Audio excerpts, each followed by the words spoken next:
You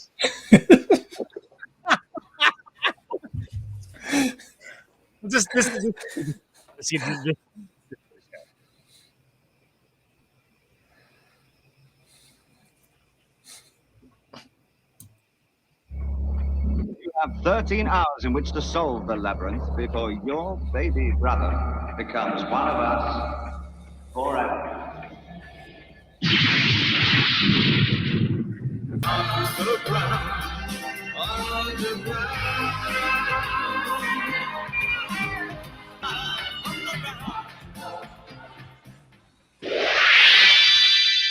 Labyrinth. Wow, that was some preview. Nice. I have no idea what that movie's about, but it's a hell of a music video. Talk about that trip. Well, I wanted to play that one specifically because there are ones where you can kind of tell what the movie's about in some ways. I mean, not perfectly because it's a Jim Henson movie, but like enough. But this one's interesting because it's kind of taking the we have a David Bowie song, we have David Bowie like dancing to the song. Why don't we just use that and see what we can come up with? Yo, new Bowie video dropped. Also, it's a movie. Yeah. Oh, maybe go see the movie, but mostly the song's fire, right? Hey. Hey. Anyway, I give it 3 of these. 3 juggling balls. 3 balls in a circle. Look at my enormous crystal balls. They don't do anything, but if you turn them the right way, you can see your dreams. Anyway, welcome to Movie Night Extravaganza, episode 53, Labyrinth. I am here joined by Jay Andrew. Ask me about areology world. I don't. Yeah, it is a religion that's based around David Bowie's crotch from this movie.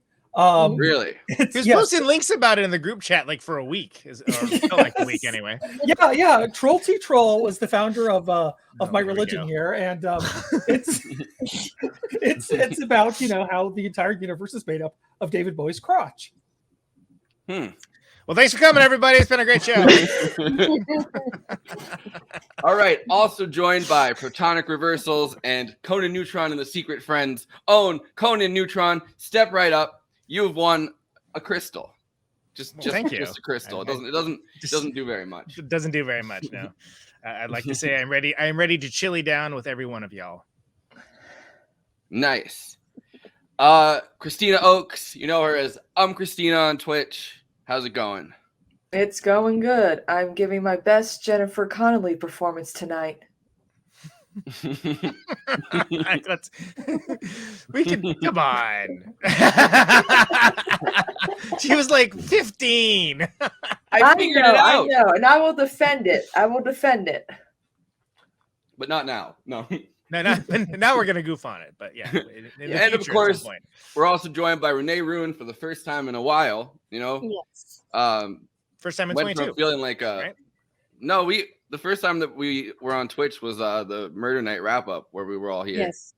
Yeah. So you've been on Twitch a few times. Yeah. That was awesome. But movie reviews at the Night Shift, Smells Like Girl podcast, and Ruin Agency. Getting all your plugs out of the way there. Yeah.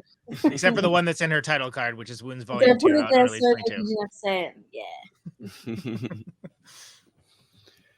So I guess it was just a week ago that we did the Dark Crystal, which it feels like it's been, I don't know, like years. This has been a really long week. Pandemic time is forever. It really, I mean, it's like getting to that point of the pandemic, right? Where it feels like time just goes on and on and on. And it's like, I don't even know what surge this is. I don't even know what variant is going around right now. We're just hearing this.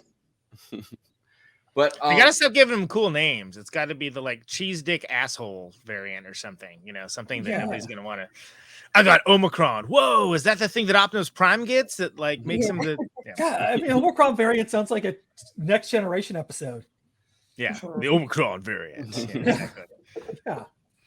They have to discuss the ethics of violating the Prime Directive and Anyway, whatever. It got ruined for me by that Dave Rubin clip where he's like, Omicron, Megatron, And I don't know, fucking Dave Rubin. But wasn't Omicron an actual Transformer though? There was something like it. The name is like Omicron. Like I feel like there's a Transformer whose name was close enough to that would be. Yeah, I think Omicron was the planet played by Orson Welles. Orson Welles, yeah, if I remember correctly.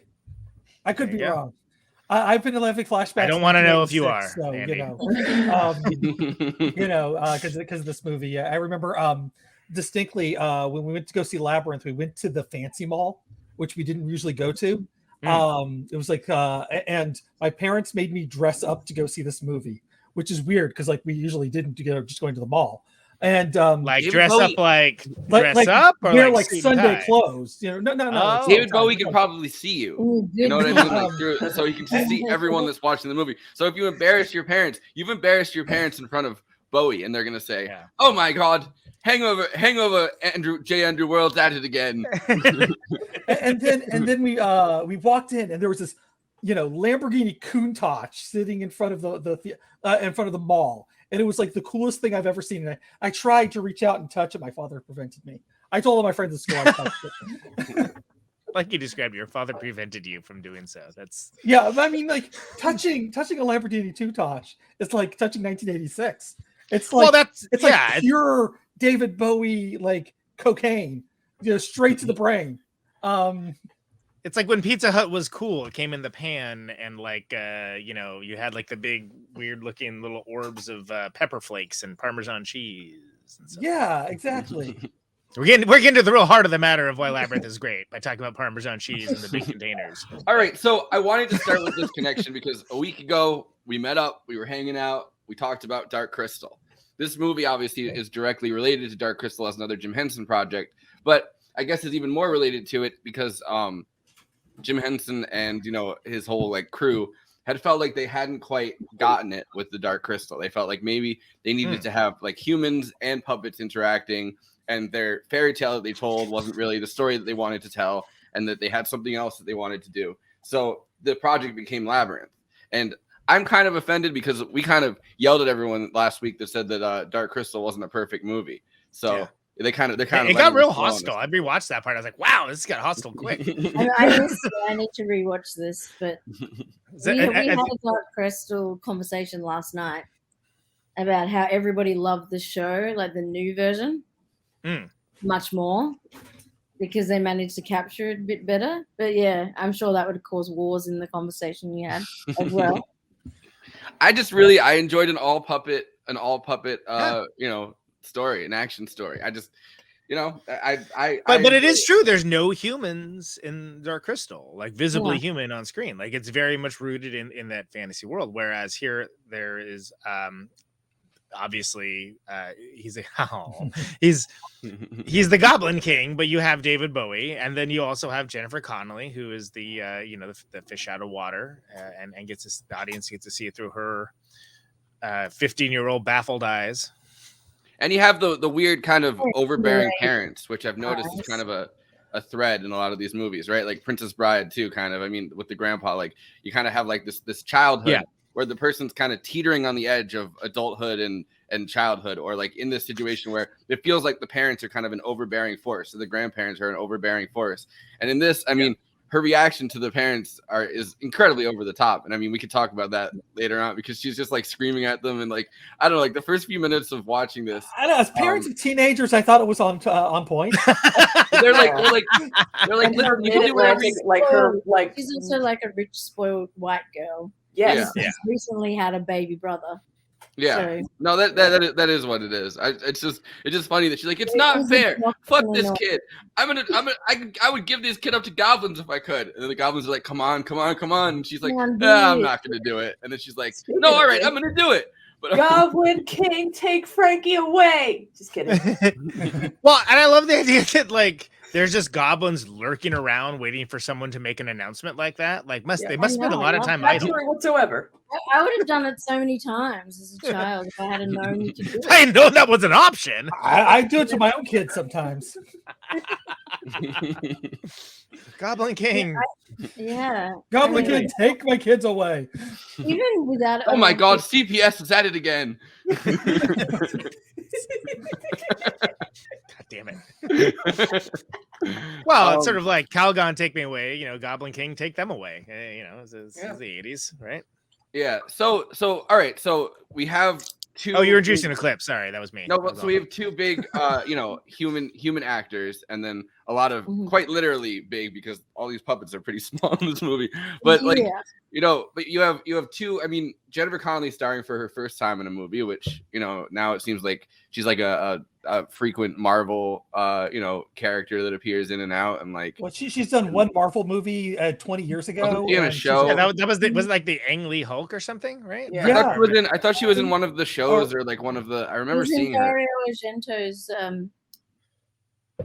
Maybe most people I felt like she was in one. But she's kind of had. Jennifer Connelly has a distinguished acting career. And yes, and of course, Requiem for a Dream. But a lot of people Dark City. remember one of her earliest films as A Beautiful Mind.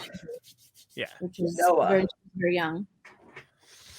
But and she was very young when Labyrinth was made. And so it's like a first time teenage actress, and then David Bowie, and I find that interesting that that's kind of what they went with in the end as like the two human actors, because it seems like what they felt like. And this clip will kind of introduce it, is that they messed up on the Dark Crystal because it was all puppets, and maybe you can't give someone a movie that's all puppets. Maybe you have to kind of break that up with like human characters that are interacting with the puppets, which, to be fair, is why the Muppets always works. I think like you never just see all of the Muppets hanging out with no human actors. It's always like a cameo from this person to this person, like interacting with them and then acting like it's not weird that there's like Muppets in front of them. Yeah, Alice Cooper is like hanging out with them, and Mark Hamill's explaining that he's not Luke Skywalker, but he knows Luke Skywalker. Right.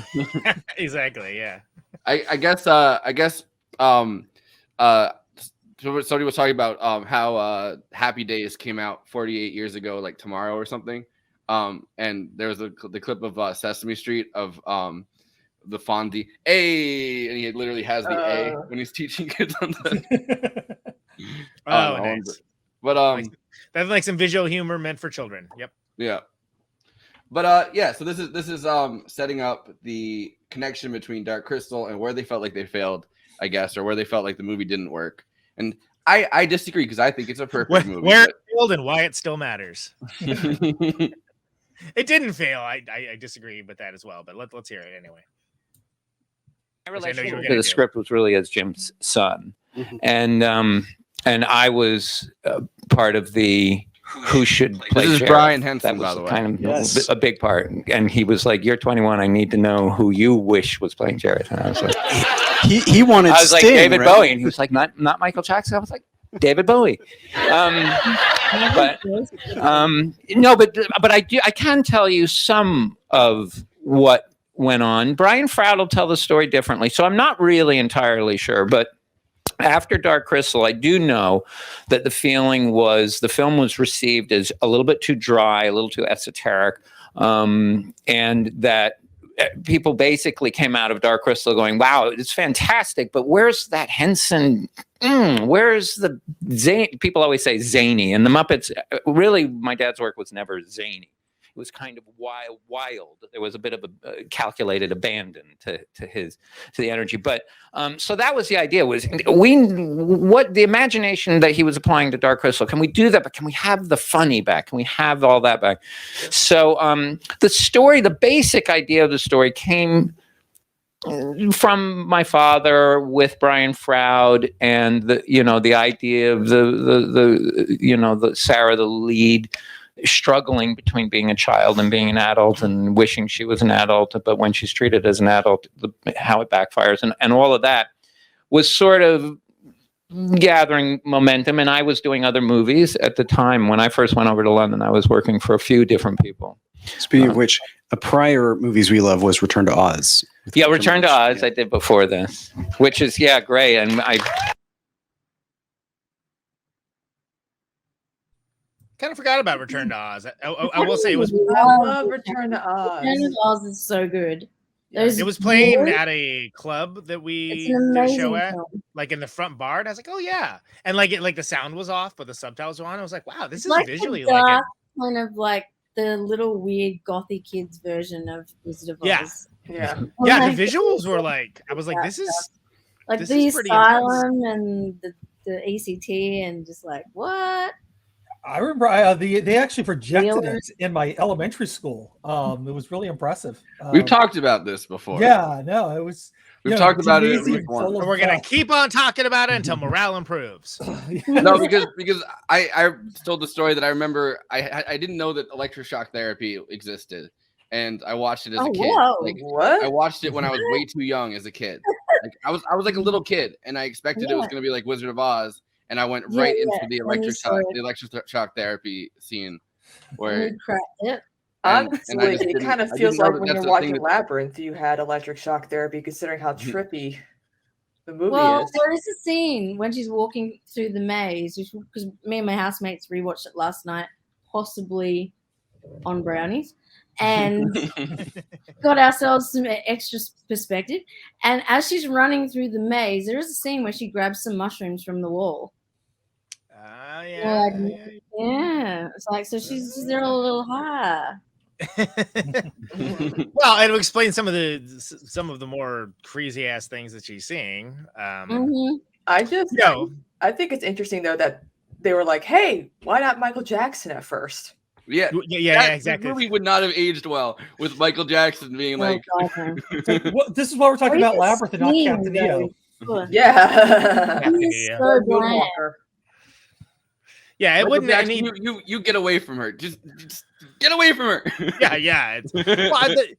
Wrong personality for that. The best way we can say that, so we can immediately change subjects. But because he's just, I feel like he just came out like a sex symbol. I don't know. I wish he did play Jar Jar Binks though. Oh God. Worst invention on earth. Yeah. I wish that I feel like David Bowie probably barely did any retakes on this film. I just feel like he just banged it out. I'd love to see. There weren't retakes on this film. Yeah, that's what I mean. It was just in general, there weren't. Yeah. It's other than the makeup, which is not that off base from what he would do normally, and the costuming again, not that different than he would do normally. If anything, kind of relaxed. It's not really that much different than what he normally would be doing, right? It's like he's playing himself almost. Yeah, he's playing to his strengths, being David Bowie. Yep. Although I actually thought when I was 8 and first saw this movie, I thought it was Tina Turner because I had just seen Mad Max Beyond the Thunderdome. Oh, I was gonna say it's the hair. Mad Max, yeah, the hair. But you know, when you're kids, you think stupid things like that.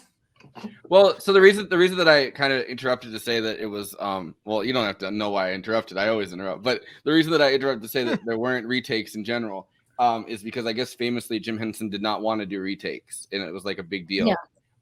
Which one of the things that happened, and I don't know whether we'll get into this on a clip, but one of the things that happened because there's like a 7-part lecture that Brian Henson gives on the making of this movie, which is really interesting. I couldn't make it through the whole thing because it was a very, very long lecture. But one of the interesting things about this is that I guess the Fireys were based on the Wild Things, which in the beginning you see where the Wild Things are in a room. And originally they were just going to be the Wild Things. Like they weren't going to be called anything else. It just would have been like the original version of like where the Wild Things are, kind of like they were going to kind of just make a cameo.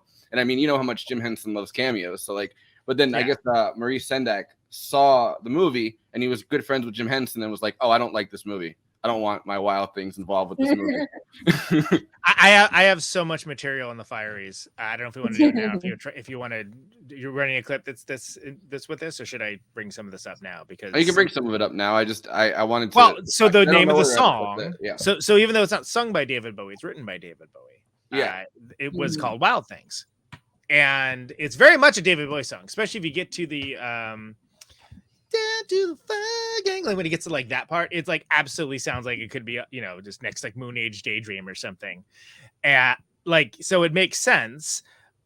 Interesting thing about them. First of all, I think it's fantastic that the subtle menace in that when you see it as a kid, which is here are these creatures just hanging out in the forest, having a good time, taking their heads off and throwing them around because that's what they do. That's how they roll. So literally, they roll their heads.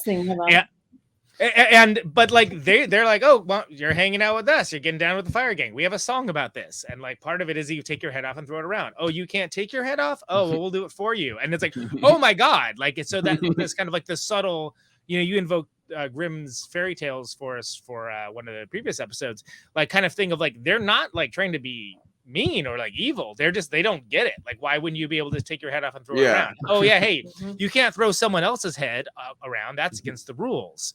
Of course, everybody knows that. But something to note with the song, two of the people singing the song, the Fireys, one ended up being the voice of Elmo. And the other is Danny John Jules, who played Cat in Red Dwarf. So, Red Dwarf fans out there. And yeah, that song slaps. Like, everyone thinks of Dance Magic Dance, and they should. Not only that, you know who did the choreography for this movie? Well, you got to slap that baby and set him free. So you know what I mean? Well, I'm sure we'll get into Jump Magic Jump later, but like. But, you know, just since we're talking about awesome people who worked on this thing, do you know who did the choreography for this movie? I do not. Dr. Crusher from Star Trek. Get out of town, really? Yeah, Gates McFadden. Gates McFadden. She went by. She had like Gates McFadden was her actress name, and she had a different McFadden name for which I'm blanking on right now because I don't have it in front of me. As her choreography, and so she was trying to keep the two things separate. And but yeah, she was a better known choreographer than an actress before Star Trek. So I had no idea. So Chili Down, which is the name of the song, originally called Wild Things for all the reasons that Forrest mentioned. Chili Down has not one, not two, not three people that became much better known for very other awesome, interesting things as well, which I think is interesting in and of itself. But like low key, I see Labyrinth now. I'm like, I want to party with those guys. They look like fun, right? But like as a kid, I was like, oh my god, like she's got to get out of there right now. Yeah. Yeah. One head, and they're all grabbing at her. Yeah, and like when they kind of mob her, like, oh, we'll do it for you. Oh, I'll do it. You know, like, and it was like, geez. Yeah. So it's interesting that wasn't originally going to be like whatever. I guess like a Henson versus MCU crossover with Wild Things is weird because it turned out very different. In a good way. Like I think that seems great. I think it sort of and we can talk about this now or later, but I think it keys into the sort of childhood going into adulthood kind of horror of just like not understanding what exactly is going on and having there be multiple levels of motivation for some of the creatures that tend to be on the whole much smaller than Jennifer Connelly, but like have a degree of menace at times, right? Yep. But almost everyone in this film is perceived as a male character, and they're all like grabbing her and at constantly. Her. Yeah. Or me too, you know, like hello. It's like even little dwarf guys like got an ulterior motive. Like Ludo, creeper. Like there's so many like all these things. Like if you look at it in that lens, this movie would be cancelled for so many reasons. But I mean, but it also makes perfect sense for what would terrify like a teenage girl that's kind of gone in too far. Like it's a perfect fantasy adventure film. But if you were to pull it apart now, under the rules of what you have, take off the head, as they say. You cannot have someone who's like 40 and a 15-year-old girl, and he's trying to seduce her and he's sliding her, and he's like grooming her to be the Goblin Queen. Yeah, that's essentially the plot of the movie. Yeah, exactly. And that's eyes wide shutting her.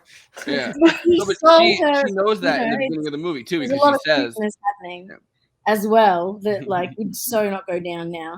I watched the nostalgia critic review of it because it was like a tribute to David Bowie after he passed, and they touched on some of these things. Like it's kind of weird that she's like 15 and it's like he's a grown adult, but it's David Bowie, so it's cool. And I'm like, I mean, and he likes it's less that he's a grown adult, I think, and more that he's this kind of just scary character. What I understand is that kind of out of time, kind of like no, but he's like this scary thing that's lurking in adulthood. But that's just David Bowie.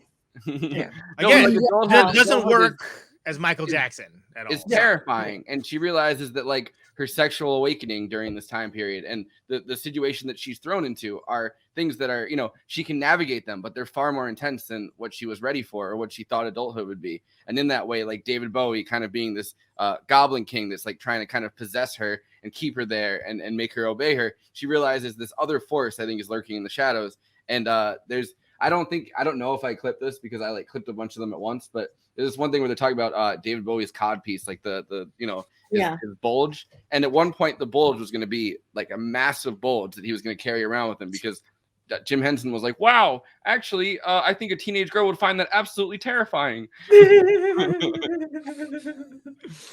there's also throughout the film the playing on her almost having she has like a weird romantical ideation of him as well. Yeah, those close-ups of her face at him, it's like she's in love with him and got a crush on him as well. Just very blatantly as well. So it's like which makes sense though, I guess, in the same way that like adulthood and this danger is kind of enticing to her. You know what I mean? And she wants to avoid the danger. She wants to avoid going too far. I mean, I don't think that I think that it would be canceled today. I'm not saying that it wouldn't. It would 100% not fly today. No, but I mean, I do think that the also metaphor just throwing a kid, like not even with strings. Like I remember watching some things, and some of them had strings. Like literally throwing, yeah. Or just throwing the kid. They really have close-ups of his bulge in like quite a few scenes, so it's like, yeah, his Schvetty balls. I mean, conversation that Hoggle has is with his penis. Yeah.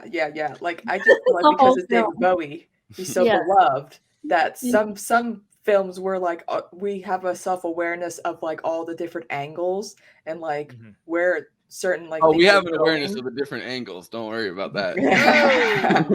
But like it's we're like self-aware that this movie can be a little sus, a little problematic, but we love it still. It's David Bowie. Yeah, exactly. It's a fun old time. It's a good acid trip. So all these films were made before we even had these weird little psyches about these things. And now when we rewatch, we're like, oh, whoa. Overanalyze everything. It is also, I mean, a lot of these fairy tales. I mean, not to be like the guy defending, I guess, this style of film, but like this kind of fairy tale, right, that gets told over and over again about the danger lurking, right? Like there's a girl that kind of faces the danger and she might get through it, but like there are warnings about don't do this and don't grow up too fast and like, you know what I mean? Like it's always kind of this proverbial warning. And to have it kind of be in this movie a little bit more sexualized kind of makes sense because like that is kind of what the danger is, right? Like the danger lurking in the shadows or whatever. Puberty, we hate it. Yeah. Don't we hate puberty, folks? The bog of eternal stench, like what does that represent? That's what I would like to know. All kinds of theories about that. That's when you get canceled. You get canceled. You can never get the sense of what that. Is that? What is that? Representative of in the world, do you think? But I want to try this for this part of the discussion because Jim Henson, like Henson Company or whatever, put all of the songs up. So I want to see if for this movie they do it through the workshop. So I want to see if maybe we can actually play the songs for this one. We'll see how it goes, I guess. But this is the Fireys, just because we're having a discussion anyway. Chili down, baby. Let's go. Hey, what are you doing? My sister was petrified of the Fireys. I love how she's like, I have no idea what's going on here. The whole song. Hey, you're only allowed to throw your own head. Yeah, that's right. Yeah, clearly everyone knows that. Now you got to take your head off. Where do they get the whistle? Who has the whistle? That's what I want to know. But anyway, then Hoggle then throws the rope down, Yeah, like you can totally see where it goes like dark. They're like, come on, you gotta take your head off too. Let's go. Also, too, it looks like she was trying not to laugh when they were doing that. She was like, and I'm like, are you trying not to laugh? Like, what's happening here? Like, you don't look like you're like, oh, in pain. This is her first movie. This is her first movie, and she's surrounded by puppets. You know what? I think she did pretty good. It's great. It's great. Like, I love those little things about it because it's like her first like major role, and there's like little things that you notice about like her performance, and I absolutely love it. It's like, oh, she's supposed to react this way, but she's not sure. But I do feel like, but I feel like she was kind of like her first film is with David Bowie, so started and a bunch of puppets, like you know what I mean? Like, overwhelming. It's not a conventional. Just throwing my head with the chillest bunch in the land. I mean, like it's a catchy like Elmo, though. So that was probably the Elmo voice actor.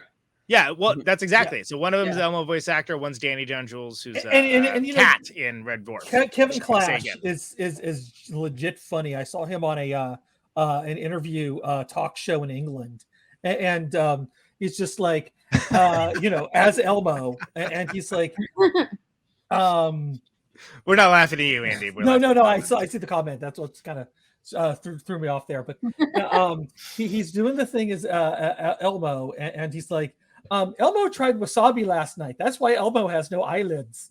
And it's just, that's great. Yeah, saying it in the voice. Yeah. Same Elmo. St. Elmo's Fire, yeah. So I think it's interesting to think about the fact that like there's this microverse of these creatures that literally just party in the forest, throw each other's head around, and have their own theme song about it. And that's just. I gotta say that's what I imagine Australia is like all the time. Hey, wait a minute. We got one of my mods in chat who's Australian. We got Renee right here. Renee's Australian. Yep. We got a panel that's Australian. But I just assume like you're like walking through the woods or something, and then all of a sudden you fall down a hole, and there's like these weird creatures at the bottom of it. They're like, and you're like, like these things are kind of cute. Usually us. Well, fiery. So you got bikies, right? So what are the fiery? Are those? Is that what you call firemen? Drunk around the huge fire pit, aluminium, what homeless people stand around now, was what we did for a party. Which, I wish you called firemen fireys because that would be good. But reminds me that we're supposed to ask you about iocane powder and Princess Bride. Princess Bride, during the scene where he goes against Vizzini, we were making jokes about how he's like, everybody knows iocane powders from Australia, and Australia is populated by criminals. And because I can't trust criminals, I can't trust the drink in front of me. That's one of his Ben Burgess logic. So two things on that. I think Renee is asking if you're holding for any iocane. And secondly, second movie in a row that has like a logic puzzle, right? Because there's the whole thing when Jennifer Connelly, has to choose to go, up or down, right? Like, like there's the one lies, one tells the truth, which is like one of the classic scenarios for the classic blunders. Exactly, the classic blunder if you choose wrong. And I also love that. So the door guys are cool, but like when she goes down, it goes into the hole, and then they're like, let me see the thing. Here we go. Do you want to go up or down? And she's like, down. She said down. That's the one that scared me. Like it's the whole terrifying. So many hands grabbing at me. I was like, and just nonstop falling. Yeah. Yeah. Also, the door, like, I cannot tell. Like, one's like, I tell the truth, and the other one lies. I'm like, well, the one that's telling the truth is obviously the one saying the other one does lie, because then the one who's lying is lying. I noticed that. So you know what? So Kristina would solve that puzzle. If it was me, I would simply solve the puzzle correctly. Clearly, you're the one that's lying. Therefore, I cannot trust the cat in front of me. But then this cat, I cannot trust the cat in front of you. I would be like, I can only ask one question, and they go, "Yep, that's your question." That's your question. Like, God damn it, not again. Wild. So I wish I had this resource that I knew about this resource for Dark Crystal, because Jim Henson's like YouTube channel puts out all of these different things on every project that he's done. Oh, no. So all right. So they have a huge fund in like a school and stuff, I believe. Yeah. There's like a friend of mine went and graduated from it and is fantastic. Yeah, that's a huge thing. So I wanted to play the hands part of this. It's a couple minutes, so I might cut it short at some point. But this is them talking about the process of like creating the hands, which is a very short amount of time in this movie. Like it's like 4 lines, but it's like an incredibly memorable, I think. That's some straight up nightmare fodder, and I mean that as a compliment. Yeah. Classic blunder. By the way, like, how has someone not appropriated that visual for like an actual horror movie? Because it's amazing. Like, that's an incredible. I mean, I love. Yeah, it looks like something Del Toro would pick up on. Which came close a little bit with the creature with the eyeball. Yeah, Pan's Labyrinth for sure. But not quite the same way as to the same level. Also, I paid attention like in the beginning with Jennifer Connelly, and her accent at first sounds British, and then she goes into like an American accent. I'm like, you're really down on my girl Jen, man. Yeah, I refuse that to get involved in accent. I I love watched it. this last night with 2 other people, and one of the people was saying the exact same thing. It's The like whole a movie. Yeah. like a mid-Atlantic, like it comes and goes. Like Yeah. I don't know what Still figuring out who she is, you know. Well, Yeah, also, there we go. like if you're musical, you pick up the, Conan probably gets like if he goes to like someplace with a strong accent, he gets the accent. Yep. Yeah. I mean, it's just, yeah, one thing we haven't talked about at all is that this is largely written by Terry Jones from Monty Python. Mhm. And he's in that clip and stuff. And I guess there's a whole process that I'll play a clip for later on. But it's not like a pressing one where originally Terry Jones wrote a script and they weren't happy with because it was just too, I think, Python-esque for what they were going for. So they ended up bringing in Elaine May for some reason, who is, wrote Mikey. Seriously? Yeah. Wow. Okay. So Elaine May did a rewrite of Terry Jones' script. How in the world, as a gigantic Elaine May fan, how did I not know this? well, why is the Matthew Film guy here telling us this? I know. He'd be like, well, actually, Conan, I knew it. Oh, great. It's but it wasn't something that's like widely known. In fact, Tell your Twitter account where you don't follow anyone else. They wanted to actually keep it secret that she had worked on it, and I love that. So this process, and this is the next clip in this lecture. After they're talking about the first one about like making the movie and Brian Henson kind of choosing David Bowie as the person he wanted to be in it. This is the next clip on it.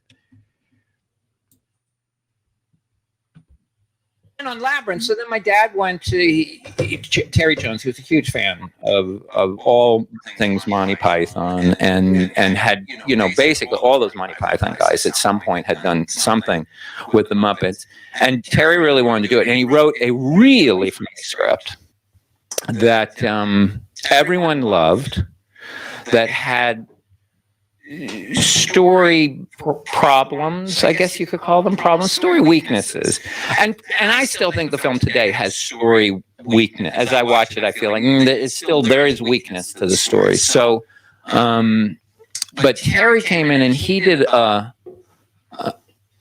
really fantastic work working with. I feel like they were almost in a room together for a long time, my dad and Terry. And they came up with what was a really, really funny script where the story needed some structure. And then I don't know how much of this. I'm just telling you this. And now I'm like, oh, you asked the question. I was like, I shouldn't really. But anyway, my father went to ask advice from somebody. And a writer off of Fraggle Rock came in, Laura Phillips, and helped with the structure. But she couldn't resist, and as often happens, and I say this to people all the time now, I say, if you're doing a comedy, don't write jokes. Just write the story, write the story, write the story, write the story. Stop. You can write jokes because you want it to be funny, but don't get attached to any of it, because you have to get the story exactly right before you then make it funny, because when you're trying to restructure something, it's almost impossible to retain the comedy. And so what happened was the restructuring of Labyrinth was then happening, and as often happens when you're restructuring, you're slightly changing character arcs, you're slightly changing story beats, it unravels all the dialogue. So then what happened was he now had a piece that was sort of structural and was not funny anymore. So Elaine came in, and again, I'm surprised you know that, because I'm sure she was not meant to be there. She flew in the dark of night and stayed in our house and worked like in an upper room, but she just worked with my father. I can't remember, 2 or 3 days flat out to try to bring back the comedy, but retain the better structure. And all this was happening when we were not far out from shooting. We were real close to shooting. And then what came out, so then Elaine had done that work with my dad, and then Terry came back in. I think my father didn't want to bring Terry back in on the first restructured script because all this stuff was gone. And then he came back in and worked with it, and then that's how we ended up here. But it was a sort of slightly convoluted process of how it got there. Dang, awesome convolution. Oh, but was it convoluted? I couldn't tell from that whole story. I mean, I'm still tripping on the fact that Elaine May had anything to do with Labyrinth. That's astounding. I mean, I remember Terry Jones and being like, oh, okay, I can see that. But like, yeah, Elaine May, awesome. Yeah, but also like the story about her kind of just coming in, like, you know, on a late night flight, staying in their house. Like it was after Mikey and Nikki, because right, like Mikey and Nikki was like a couple years before this. It was kind of, assumably she wasn't in the best good graces of studios and stuff. So it's interesting. Well, wasn't it post Ishtar? So definitely, yeah. So after Ishtar just killed her career. Yeah, I mean, it's as much of a talent as she was, since she wasn't a dude, she really wasn't able to survive the Ishtar situation. Actually, you know what? I guess Ishtar was the next year, so I guess this was because 86 versus 87. Okay. So she wasn't. Her name wasn't Mud yet. The year my sister was born. Well, you see, when her name was finally Mud after Ishtar, they had to put her under the house. You know, what I mean? There's like 3 people that care about this, and one of them is Matthew Film Guy, who's not.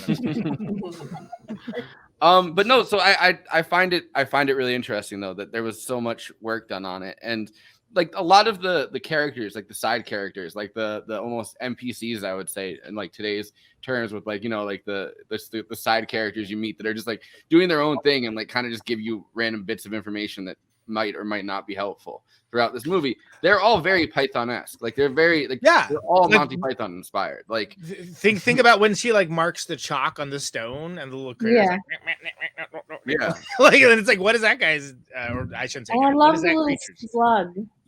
You know, it's so good. Yeah. Like, cup of tea. I love it. Fantastic. That's my little brother's favorite line. And I first talked to him about how we were going to do Labyrinth, and he was like, "Hello," and he did like the voice. Yeah. But I love. Yeah. I was gonna say, I love the fact that it's a mix of very cute things and very dangerous things. Yeah. And assumably some of the cute things, even if they were like, if you actually like kind of fucked with them, because it seems like phallic things. Dangerous. Wow. No, it seems like these things become dangerous when you fuck with them. You know what I mean? It's like Australia. It is. It's literally.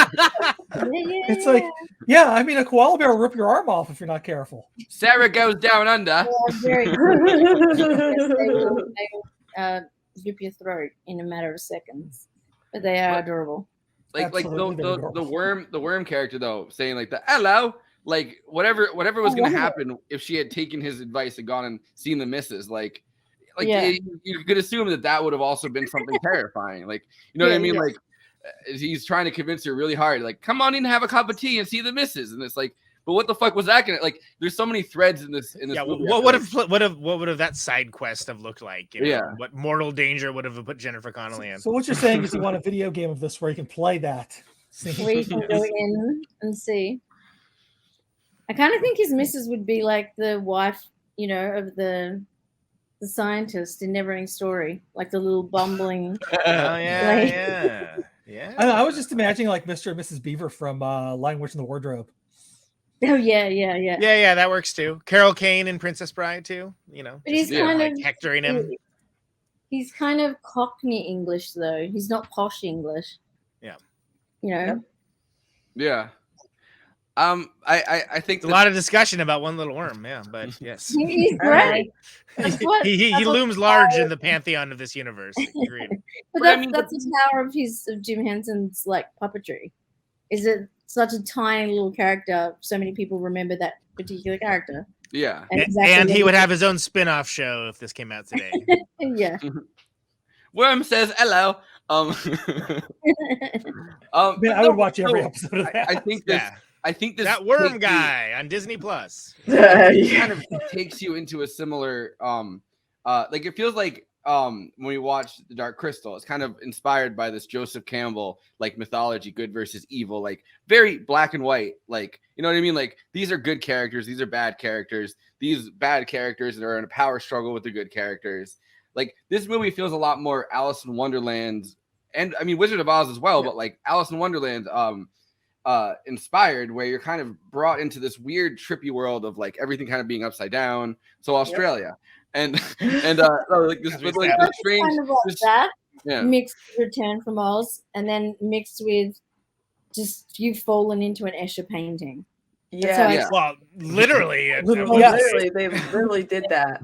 My favorite MC Escher. Mm-hmm. Yep. Right. Yeah, when I saw I think of the fucking Family Guy thing where he's like going up the stairs and going down the stairs and going up the stairs. And then the slide, yeah. That's been redone a whole lot too. Yeah, it's been referenced so much. I also the one caveat I want to make is that let's remember that the whole plot of the movie is because of Jennifer Connelly's entitled spoiled brat choices, and she basically spends the entire movie kind of atoning for it and kind of like reconciling with it, and then kind of atoning for it. The wrong choices too. Go up! What the hell, girl? Because to me, and maybe, and I'm this is pushing towards final thoughts territory, I guess, but to me, it is a story about growing up. All right, well, this was a good episode. Of... but I think that like, wait, we have like it used to annoy me that I was like, you know what, she screwed up the talking doors, like that sucked. Yeah. But it's like then as I got older, I was like, oh no. Like, these are mistakes you make, like, as you're growing up, right? Yeah. Like, so, like, then it was like, oh, I love this now. I love that, like, she's like, well, I guess I'm already pointed down, so down. She said down, you know.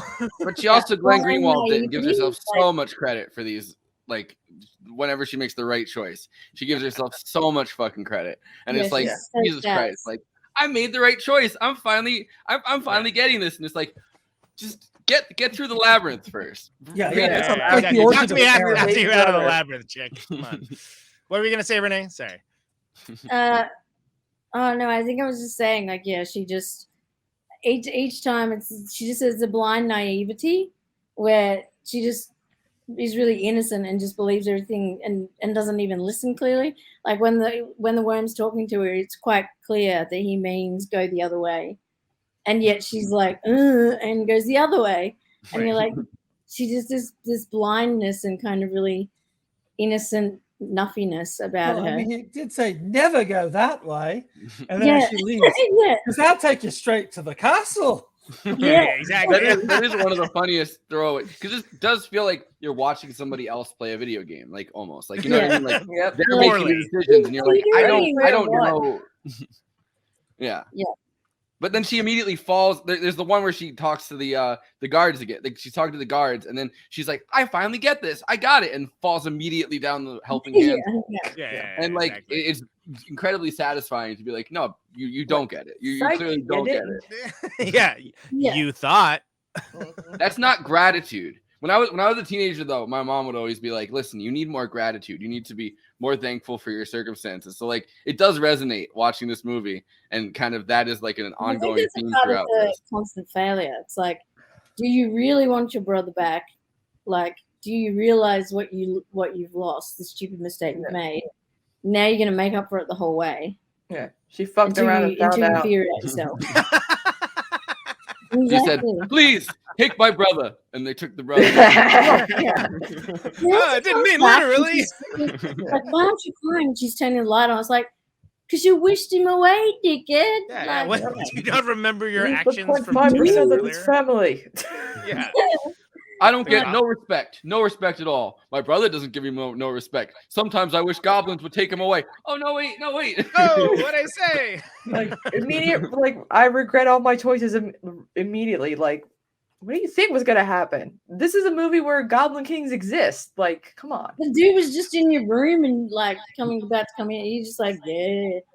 She's the one who's out in her little mythic dress, like reading all this stuff and like it's like a witch who's got a witchcraft book and then is kind of like being witchy and then goes and does a spell and it actually works and it's like, oops. Oh shit. I thought that was just a trend. I guess magic is real. My bad, y'all. Yep. Sorry, Dad. Sorry, Mom. You ain't got no kid.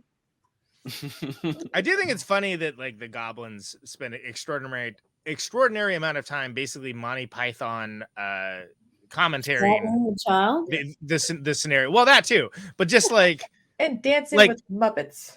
Yeah. So there's a lot of with his big bulge. not just frivolous dancing, but like somewhat like not malevolent isn't correct, but negligent dancing that happens with the baby, for sure. Oh, 100%. It's just like, let's throw the baby in this giant conversation pit and kind of let him sit there. Like, oh yeah, which once again would have aged terribly if Michael Jackson was doing it, because he literally held his baby over. I'm secretly thinking that the Goblin King wants to marry her and wants to raise the baby brother as like his son. And as his own. Yeah. Okay, that's why. Which is considered, medieval times. It was like, oh, NBD, that happens like twice a week, right? All the time, This is when PG ratings actually meant something, by the way. Right, exactly. It's sort of like, wait, he's doing what now? Yeah, but it was like, all because there's the castle that has the CPS office. Anyway. It's like it got a pass though, because it was like it's got David Bowie's name on it, so it's going to be fruity, guys. So just gloss over it. You know what to expect with this movie. He's got David Bowie in it. Much about into it. It's like that. It's gonna be around the outside sexually, and that's okay. Yeah, like the ballroom scene when they're the dancing and the all that. Like, come on, they're like this close to like mushata. They're like, yeah, they're about to kiss. I literally they were supposed to kiss apparently. Like somebody on set was, and then Bowie's like, what? No, we're not kissing. I would have kissed David Bowie. I will admit it. But Bowie said no. 100%. He's such a good guy then.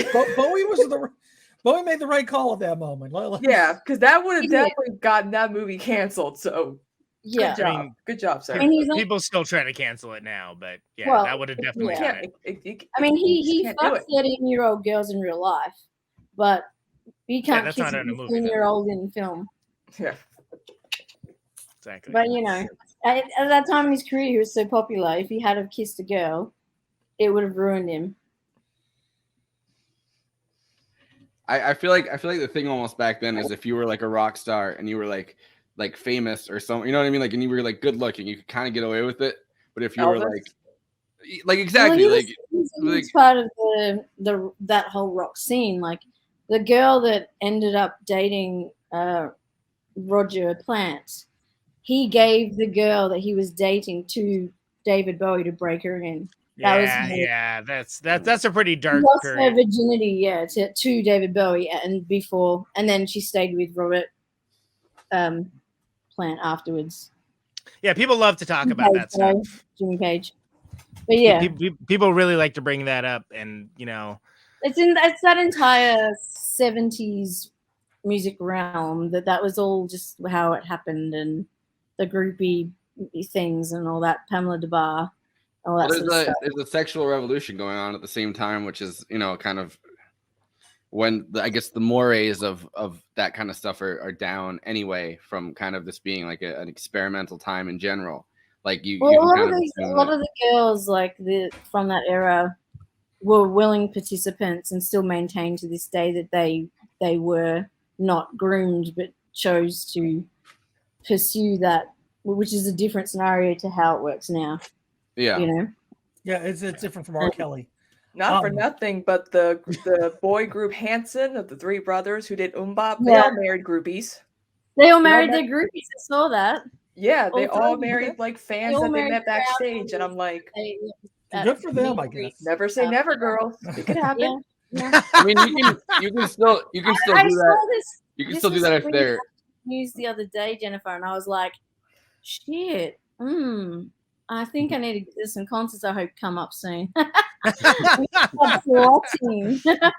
you can kind of do that still if you just happen. You have to make sure that they're groupies of age. That they weren't. I feel like they weren't back then. It was like, hey, this is the teenager music, and then it's like played by a 30-year-old. But I mean, that's. I'm glad you said it, Forrest. But I was clearly and obviously thinking it. Yes. I do want to turn this around to the clip that we're about to play because That baby right there grew up to be somebody who works for Jim Henson and now is a puppeteer and creature designer.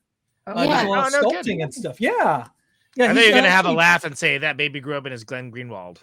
No, he's actually got he's directed some films. He's not the most attractive kid on the block, but he's a very smart dude by the sounds of it. Yeah, no, I mean, so obviously, Wait, doing Glenn this movie Greenwald probably or was, sorry, I should have said anything. No, All but right. yeah, he's directed some films and Which now means that Glenn Greenwald will see this episode because he totally Googles himself all the time. Like that's the only reason why. You found I didn't mention him. I just posted that screenshot. That's how I got into that whole beef. Oh, I know. I know people that like asterisk his name like it's Voldemort or something because they know that it'll come up otherwise. Glon Grongwald. Glon, think about Glon Grongwald is. which totally sounds like a character from Labyrinth. I can't I was gonna say, imagine yeah, looking myself sounds like a up on the goblin web. duke. Sorry, Kristina. What? Sorry. I Turning right over there. You're turning right over there. Like I can't. Like I don't search name myself. That's just too exhausting. It's yeah. Things come up. It's bad. Yeah. Don't. But Take the ride, folks. That's all I gotta say. But anyway.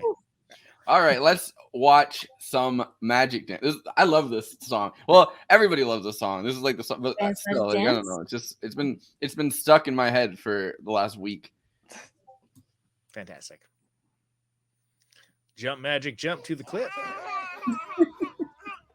And throw your baby. Cocaine in the scene. Anyway. Slap that baby, make him free. That's what I always say. What he's wearing. I want to know that the slap that baby. Do they mean like with the potion spell thing, and then, or do they just mean like? I think they slap it, like they're kicking it around. Hold him by the feet. Look. There's some very clear chicken harassment going on at the early part of this video, so I think we can go ahead and take it literally at this point because the chicken's like, "Fuck you, dude! Don't hit me with a pea shooter. We're trying to party here." Well, what do you reckon? I was talking about this last night. What is the reference of having all these black chickens? The only real life animal. No, there were some cats in there. There's the cats. Black chickens are so specific. I think it's because they look cool and it looks like fantastical to people. If it's cats, then I'm assuming Cole James Cash is one of the cats. Cat boy. Oh man, now I get flashbacks to the to this con I went to where cat magic cat. Lord, here we go. Cat cat. Ended up like. All right, go ahead, Andy. Go ahead. Yeah, that was really it. Ended up there's a cartoon spay or neuter your cat girl. That was after a night of drinking, and hangover. I don't know what I'm talking about anymore either.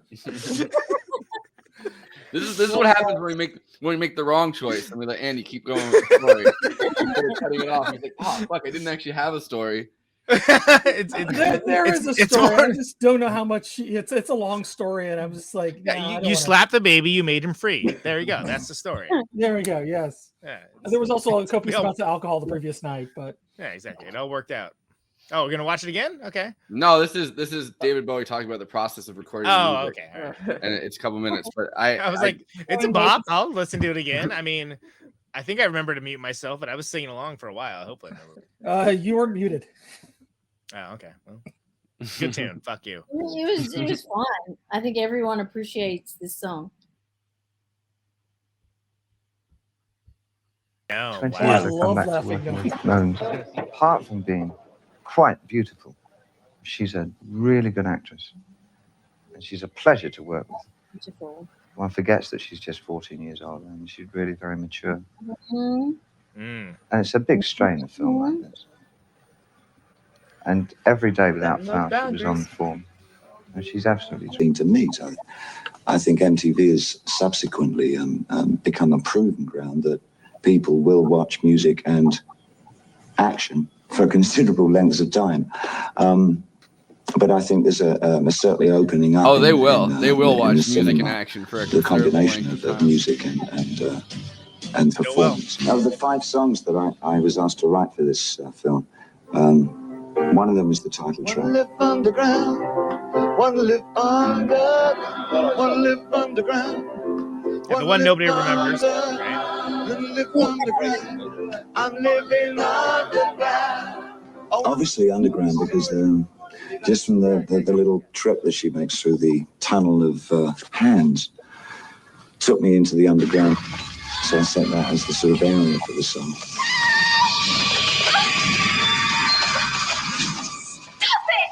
So I wanted something very emotional, and for me, the most emotional music I can think of is gospel. Little bit louder now, little bit louder now. Because nobody gave a shit about that. They just wanted to hear Dance Magic Dance. Yeah, exactly. Okay, 6 times on that. Hold it, folks. So I contacted Arif Marden to produce with me, and accepted, and he helped me line up the kinds of musicians I wanted. Second one. How many have we used now? 3. I think we should go to one more. Yeah. This is how I assume that Kanye Yeah, West puts out an album. Arif's It's just like let's history of music get these making, random this the choir stuff in he's here done with and, Jack, and of course with the random Reef, stuff, and let's so pretend there's a many movie other playing, great let's sing along artists. to the movie. I'm working in the studio. It's a they're all great. The studio musician maneuver. is the studio where Solomon Burke laid down Everybody Needs Somebody, for instance. That kind of stuff, being sort of a bit of a soul freak, you know, it's just really nice to sort of work in those very capable hands. You know?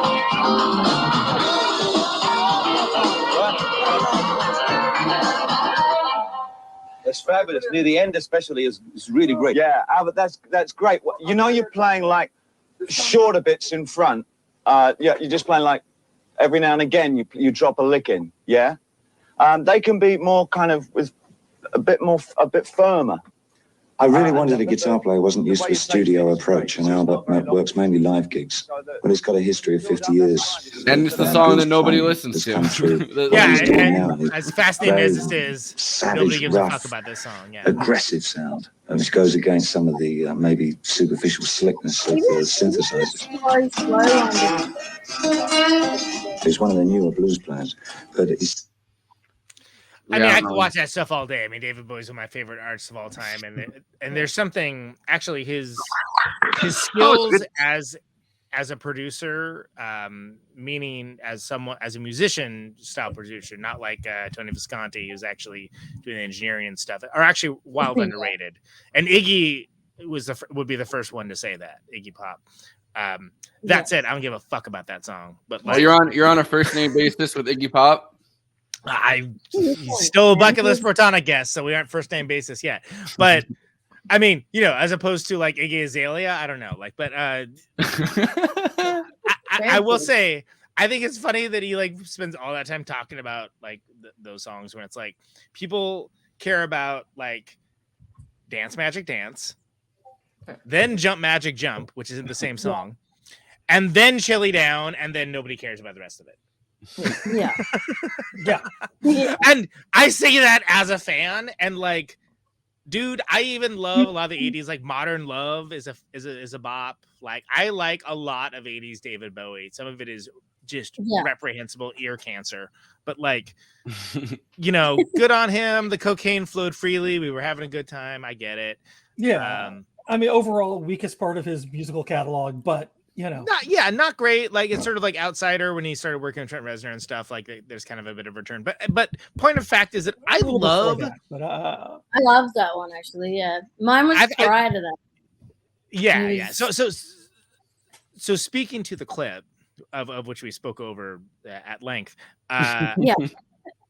I think it's so great that he threw himself so wholeheartedly into doing it, because despite the results being like a song that we all like and like want to sing and or promote the show with, like he was engaged with this. Like, it wasn't like this is. And they didn't ask him to come in with a a bunch of songs. He's showed like, up on his own and was like, here's the record that I have for you guys.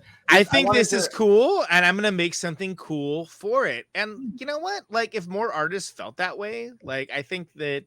And that's one of the reasons why David Bowie is very special. One of the many reasons, right? Well, one of the reasons he works for this film, because he can do everything. He is the fantasy. He's so everything about him is so fantastical, and he can transform worlds and universes and take you places like that. What's the movie where he's a vampire? It's not great. Yeah. I'm saying Andy will know. Oh crap! It's got like such a simple name too. It's it's like a one-word name, like Oh my god, or something. What is it? It's a The Hunger. Hangry. I said. The Hunger. Yeah. I wanted to add this to this conversation. This is David AKA Hangry. This is David Bowie talking about the character for the Goblin King that he came up with in his head that I don't necessarily even think comes through while watching this movie. He has an entire kind of characterization of his character as the Goblin King that I don't even think that you necessarily fully pick up on.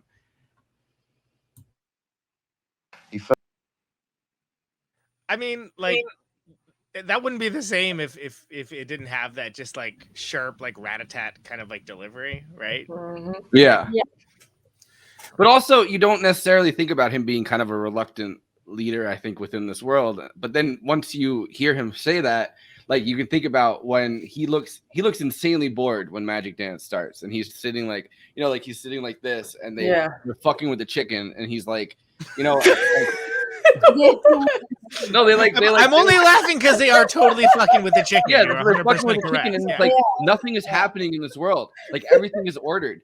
David Bowie's been the Goblin King has been so good at his job that it seems these little bitches are fucking with his chicken again, and it's Tuesday. Yeah, and so he gets up, and then he's chastising them, and you when you watch it, you don't think necessarily, oh, they kind of just went off and took a kid, which also means that every one of those goblins is a kid that they took, which is an insanely terrifying thing to think about. Oh, I didn't even think that happened shit. Yeah, hundreds of times. I didn't realize that either.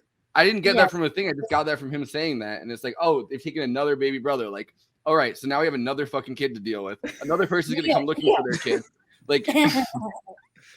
They're one of these goblins dancing their own routine with no choreography whatsoever. David Bowie problems. I mean, all those goblins as well.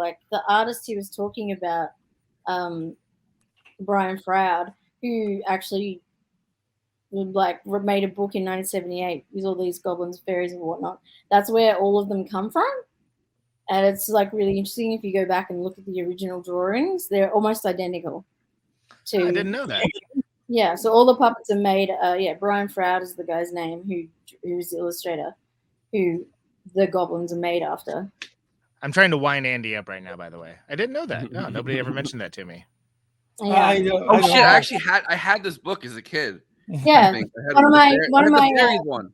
I had the fairies one as a kid. Yeah, one of my middle friends, girlfriends, was obsessed with Brian Froud, and she had a calendar, and she had all the goblins, the posters and who they all were, and stuff. Yeah, it's pretty gnarly. Well, my mom is I mean, you can kind of see some of her work behind me actually when I stream out here, but my mom is an artist, and she's a multimedia artist. So she's done it in pretty much she was originally doing sculpture. She does jewelry. So she creates things from organic material. And that's but not an actual artist, just like an artist. No, she's an artist. So everything she's done, photography, she's done sculpture, she's done all these different things it's all based on organic material. So she had that book when I was a kid. And was getting inspired for work that she was doing, I think, on it, because I remember having that book and be oh shit, this is creepy. This is the creepy. Yeah. But you have the quick fairy with the fairy lands on her hand or whatever, and she's oh, a fairy, which every little girl, you know what I mean? It's kind of that moment where she's now you get to the point where she's oh well, no, this world must be really cute. I'm in my. You good, Conan? Is everything burning? Oh, that shocked the shit out of me. But yeah, I'm good. Continue, please. No, but it's this. It's this crazy. Kristina and I are electrified over here. But yeah, continue. The story. Yeah, I'm what the hell's happening? But my 1 year is now not working. Right, yeah. I'm so sleep deprived, guys. I'm finding anything laughable now. I've been up since 11 o'clock last night. Yeah, I saw you started streaming at 4 a.m. I was still up, and I was oh fuck, but I took a nice 5 a.m. to 2 p.m. nap. So You're wild for that, Kristina. I don't know how you do that. Yeah. I see that, and then Kristina acts like I'm weird. She's like, "Well, that's the hours that I could do it," and I'm like, "That's not a rational response." What I just said. Well, I mean, everyone and their mother is on like when I'm done with work, and I need to get my life back. So I'm an early bird, so I can do it. Fuck it, and I'm doing pretty well. So. All right, well, you don't have to get defensive. You don't have to get defensive. All right. So what about fairies? What point do you want to make, Forrest? No, but it's like it's an. I don't have wings. It's kind of a funny way to get us into this universe where things are actually dangerous, right? We established that in Dark Crystal, right? Yes. Which I'm still mad that we didn't get Marina on for that, because the next day she literally posted a picture with wings, and I was like, I know. No, but so it kind of gets you into this universe where you're like, I mean, you're in the mindset kind of a teenage girl, or at least I am. No, but like, and all of a sudden, like the first thing that you would see is like, oh, a fairy, that's really cool, and it's like you touch it and it bites you, and you're like, oh fuck, yeah, it's like, oh, you're a dick. Yeah, and then Hoggle's like, well, what did you think it was gonna do? Because you know what I mean. So you're kind of like automatically thrown into this like Alice in Wonderland world where it's like things are weird and dangerous, and they're kind of like things that you're obsessed with, but they're not. And it's like, Hoggle's just like, well, yeah, like what the fuck? Do you think fairies are just gonna go around and like grant your wishes? Like, no, it's literally like you look at a moth or like a mosquito or something. Like, can I say that? So first of all, first time they actually invoked Hoggle, and I think that merits discussion on its own. But I think Hoggle to me feels like most dudes on the internet now. I would like to hear. Don't try to embarrass me. I have no pride. I would like to hear from Renee and Kristina only on this, because I don't know if this theory is. I haven't thought it through really, but I just feel like on the rewatch, I'm like, wow, extremely online energy from Hoggle. Yeah, pretty much. I'm like, I remember rewatching this because when I was younger, I didn't really think much about it, but when I was watching it recently, I was like, oh God, this dude was like Gamergate, man. Like Gamergate Fantasia. Renee, you're on mute, by the way. I don't know if you know that, but we did that because we're misogynists, by the way. Oh, no, that's fine. No, I was just saying, muting women extravaganza. We're gonna mute explain you now. Yes. No, I was just gonna say, like, Hoggle is also like this really, the annoying trolling guy, which is why he's a troll. Who's like also like he's he's like the trolling guy. He's almost an incel. He's like wants to be a friend, but he really kind of wants to fuck her, and he's trying to win her over, but like not. And he's also looks like he's about 30 years older than her, and he's like it's like weird as now, very weird. In retrospect, he definitely looks like a dude that have a very active OnlyFans account. Yeah, yeah. He's been playing with his Hoggle a little bit too much. If you know what I mean. There's a niche for everything, my friend. He doesn't look like he'd have money. Bangers. It would be. He don't be on Pornhub. I'm taking this to a darker place than I ever possibly imagined. Well, bringing it back to a slightly later place. It's fascinating that I guess Jim Henson, up to this point at least, considered it the most like complex puppet that they'd ever worked on, because there was just so many like moving pieces of it. I guess because I mean, one of the giant puppets, I think, kind of they work on the range of motion in certain ways, but apparently this is like one of the more like almost like animatronic puppets that they had at their disposal. The articulation is great. I mean, it's an expressive character. Like you see like a range of emotion. He also has the same voice that I do imagine for every like internet troll. Every internet troll is totally Hoggle. Like just every time you see some dude, it's always a dude on the internet making a shitty comment, think of it in this dude's voice. I don't know. Just even deeper than that, like just being like, this is really dark. If you want me to take it to the darkest possible place. No, I don't. I really don't. Being like, well, you're not getting the statistics for the Holocaust completely right, and it's like, oh God, yeah. Like there's actually. Play the fucking clip. I I could watch that all day, man. That's good stuff. That's good business right there. It's so creepy though when you see it, like the like we've seen this in both Dark Crystal and Labyrinth now. Like the puppet character kind of fully realized, where you realize it's not just like the more Sesame Street version where it's kind of somebody like from down there. It's like literally like a full person costume. Yeah, and you see it just like walking around, and it's not like it's not like a manicured or like what I mean, like video for a movie. It's like literally just watching like this puppet creature walk around. You're like, no, that's a little bit fucking terrifying. Like when the Skeksis ran. When we watched the last one, it was like and then like all of that effort and all of that that team of people doing all that amazing stuff to be a puppet incel. Fantastic. Like I needed 4 people to do this to make it real. Yeah, exactly. A whole team of, but I love. I mean, in all sincerity, I love it. Like the idea to make like this character that actually has a decent arc. I mean, I mean, he has a real fully formed personality, which a lot of puppets only had kind of more of a 2-dimensional, whereas they really made him 3-dimensional. Yeah, he's not just dashing his lines off to get onto the next scene. It's like there's well, it says it in the clip, right? He's like basically the second lead. Yeah, and that's kind of where it kind of gets inspired from Wizard of Oz, I think, where it's like these 3. And we haven't talked about like Didymus or whatever, like Sir Didymus. The how have we not talked about Sir Didymus? Yeah. Sir Didymus is amazing. And which is kind of they kind of reuse the Monty Python bridge bit, where what I mean. He's like you must answer to me to get over the bridge, and they're like all right, can we get over the bridge? But like it's funny in this movie. It's like, oh wait, no one's ever asked me before. Like no one's ever wanted to be in the pit of eternal stench. I'm like, that's the turnaround. Yeah, because your reward is the pit of eternal stench. I also love that. Like what a great character, but also big little dog energy. And anyone's ever dealt with little dogs is like yes.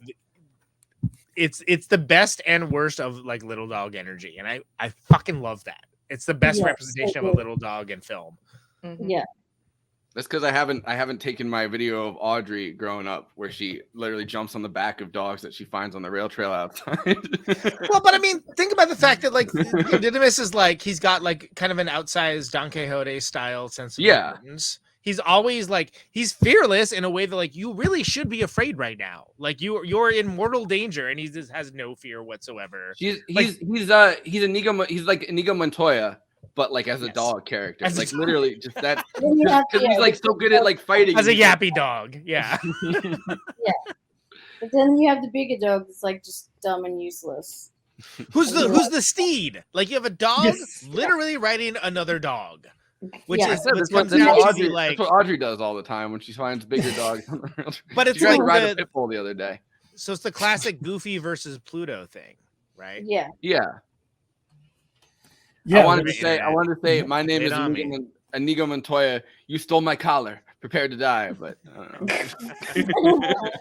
but it's crazy that like one of the dogs is like everything else in this fantastical tale, like fully articulated sentient entity that has like an agenda and like dreams and hopes and etc. And the other one just like he rides around on them. Yeah, but like regular dog that just happens to be, like what happened to that guy? Like that dog just didn't make it to dog evolution or something. Maybe it's because it's like what's the difference between Goofy and Pluto? And this isn't a joke. It's literally what is the difference? They're both dogs, right? One wears a hat and has a freaking vest and like whole outfit, and like the other one is just a fucking dog. It's naked. Here's a repression. I guess nudist dogs segregation between the dog classes that led to one dog. Oh, here we go. It's dog classism. Here we go. All right. Say that for tomorrow. But also they kind of the like one of the the Ludo character, which kind of rhymes with Pluto kind of, but like the Ludo character, like they kind of not ripped it off, but like you could think that Jim Henson had done work a couple years ago for Empire Strikes Back, and there's like the monster on Hoth, and the two designs kind of I feel like look kind of similar when Luke is like upside down on Hoth and has to grab his lightsaber with the Force to get his way out of like that Yeti creature. And this is kind of like an interesting like version of that. But then also kind of the same way that like in the Dark Crystal, there's like almost like an animal character. Like this is the animal character in this movie. Like there always has to be one that's like like every because they can only do limited. Mo. Well, I mean, animals like any one of those characters, but you've given him a bunch of fucking cocaine, and he's like, right, exactly, and lack of musical talent on the drums. But yeah, but I mean, like, did you see him and David Grohl have a drum off? David Grohl. Like what you said about Ludo. Like, I mean, that could also be heavily influenced by the fact that like George Lucas was a producer on this film as well. Yeah. Yeah. There was so much crossover in those worlds. Yeah. Like it's really kind of wild. And the same thing with the Dark Crystal, where I mean, there's kind of like literally the same storyline with first like kind of Obi-Wan Kenobi dying, which is like the master at the beginning of the Dark Crystal, and then kind of, I mean, in that one it's a big titty version, but he has like a Yoda character that he has to go find, and he's like, where the fuck am I? And they do the same bit. They do the same bit where he's like running around and he's like, is this the creature? Is this going to be the creature? Like he does the like, is this the whatever meme? But like that's the same thing that happens when he goes to Dagobah. You know what I mean? Like it's the same exact bit where he's kind of just wandering around and he's like lost, and like he doesn't expect that it's going to be Yoda, and the Yoda just starts fucking with him, which is the most amazing part. Empire Strikes Back, really the best Star Wars like movie out of all of them, but they went a little bit too intense with the Jim Henson style part of it in Return of the Jedi or whatever. But like I don't know. Are we we're not possibly just gonna let Big Titty Yoda slide by, right? There's no way. Big Titty Yoda. I didn't. Oh, God. Well, no, the reason that I thought about it was because we had that letterbox last time where it was like, oh, she's the one that figured out, like the braless. Exactly. That was a classic bit from a classic review.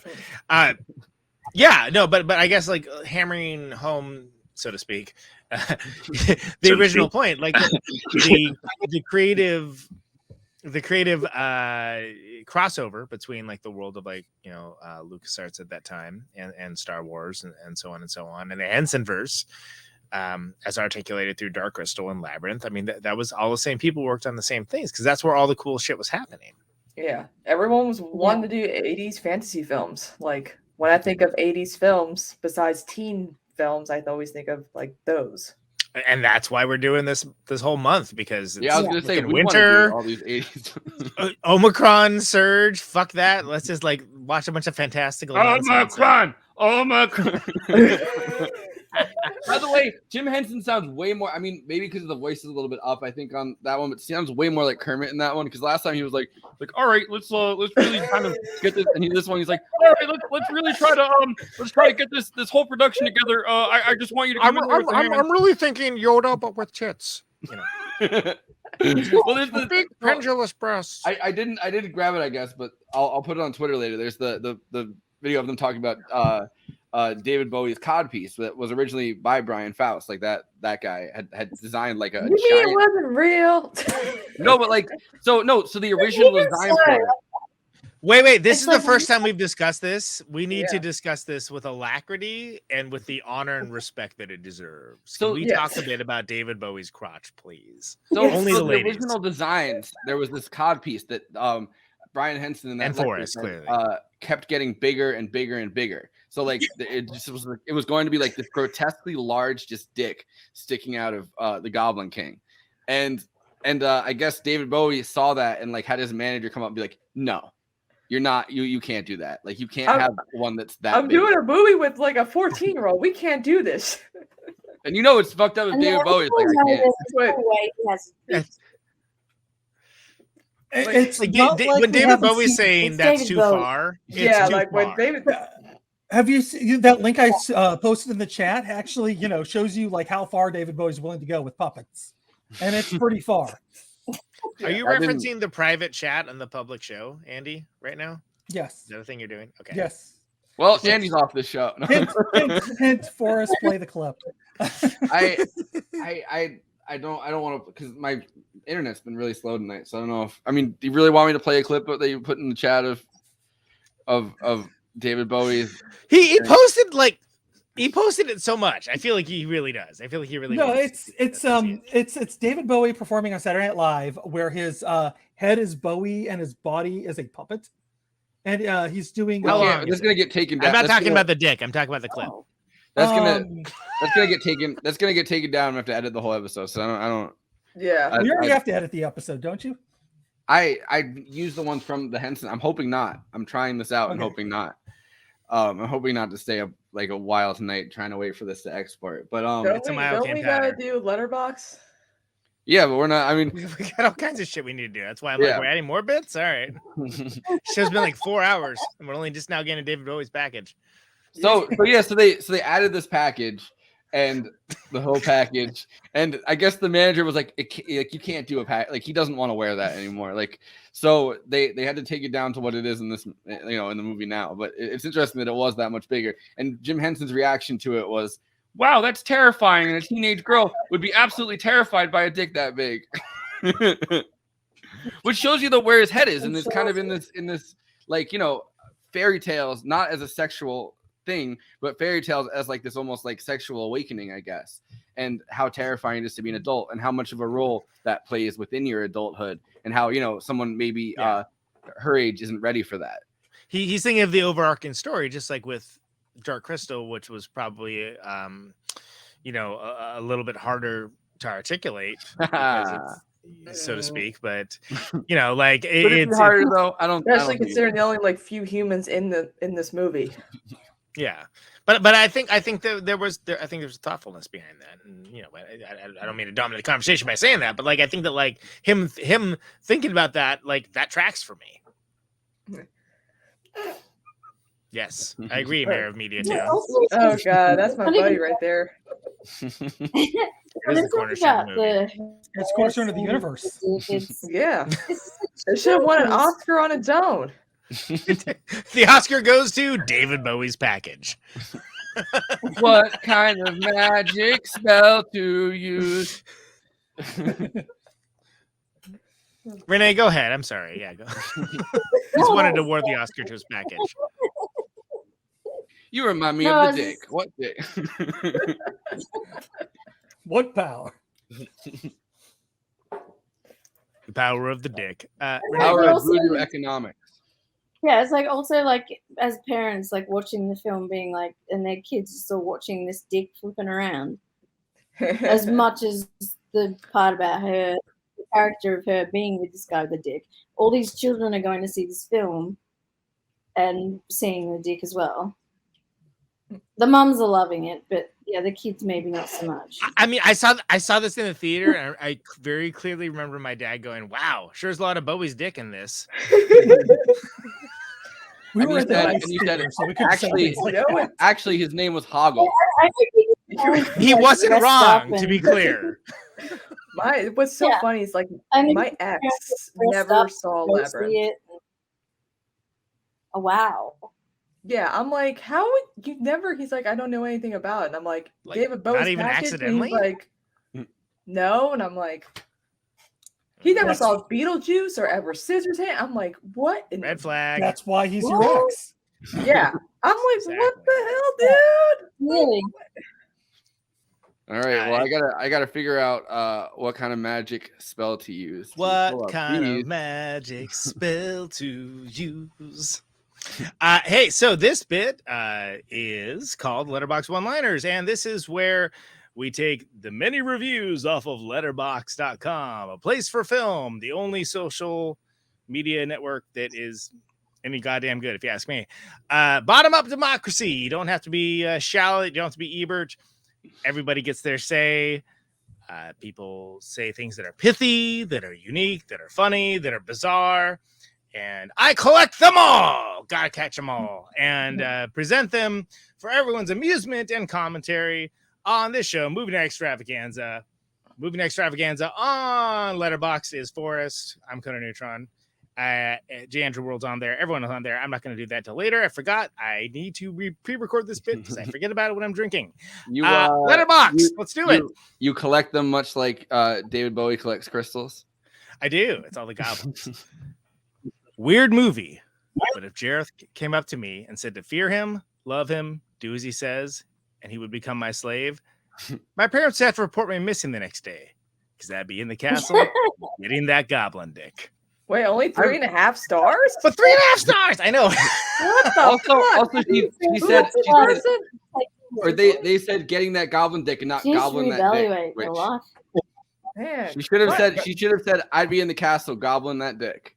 That would have been a 5-star review, even if the movie itself was not really 5 stars. The scene with all the staircases. The scene with all the staircases and Bowie just coming at you from every angle. That's honestly what my brain looks like. 3 stars? Going up the stairs and going down the stairs and going down the sideways stairs. Did I accidentally take acid before watching this? Not sure if I watched this or if my mind projected to another astral plane. No fucking stars? Yeah, no rating at all, which is not meant to be. To be clear, you don't have to rate it with the stars. So that doesn't mean some people take. If you're gonna go to the effort of writing a written part, you need to give it stars. Yeah. This is what led to Andrea on the Dark Crystal one getting like super amped up. You're like, "Fuck you!" Like, oh right, yeah, it was Ray was doing that. Like, and then Ravana got amped up along with her. Yeah, and then everyone then turned into a mob very quickly. I had to edit some of that out to put it on the letterbox to tweet it at letterbox. So I was like, I don't know if they want to. Yeah, that got angry real quick. This movie deserves 5 stars alone for David Bowie dancing with (parentheses) and kidnapping a baby. This would be really funny if it didn't have 5 stars. This movie deserves 5 stars. Exactly. Can we talk the tags real quick? Yeah. Absolute favorites. Okay. Fuck it up, Dave. Yeah. Good. Gender envy. Very good. I love this white man. Excellent. I rewatched this too often. True. And then okay, I don't know what the next one is. Okay, it wasn't important. If I didn't include it, it's not funny. I don't know why they didn't tag what kind of magic spell to use. You know what? Yes. 4 words. Bog of eternal stench and like 20 exclamation points. Not capitalized. Love to see Bowie's dick print the entire movie. 5 stars for me. All caps, like 7 exclamation points. Yeah. By the way, that's Sarah Squirm, who just recently started going on SNL. She's a cast member now. Oh, for real? Yeah. Oh, see, this bit has produced nothing but stars. But she's been on with Jake Flores before. Okay, there you go. If I was Jennifer Connelly, I simply wouldn't have bothered saving that ugly ass baby. Same. That's yeast. Also no stars. Someone's got a yeast infection for not giving any stars. Hoggle's name should have been Yeast. He's yeasty. It's all racist. So that's the those old men, big lumpy moles with the big bulbous nose? Yeah.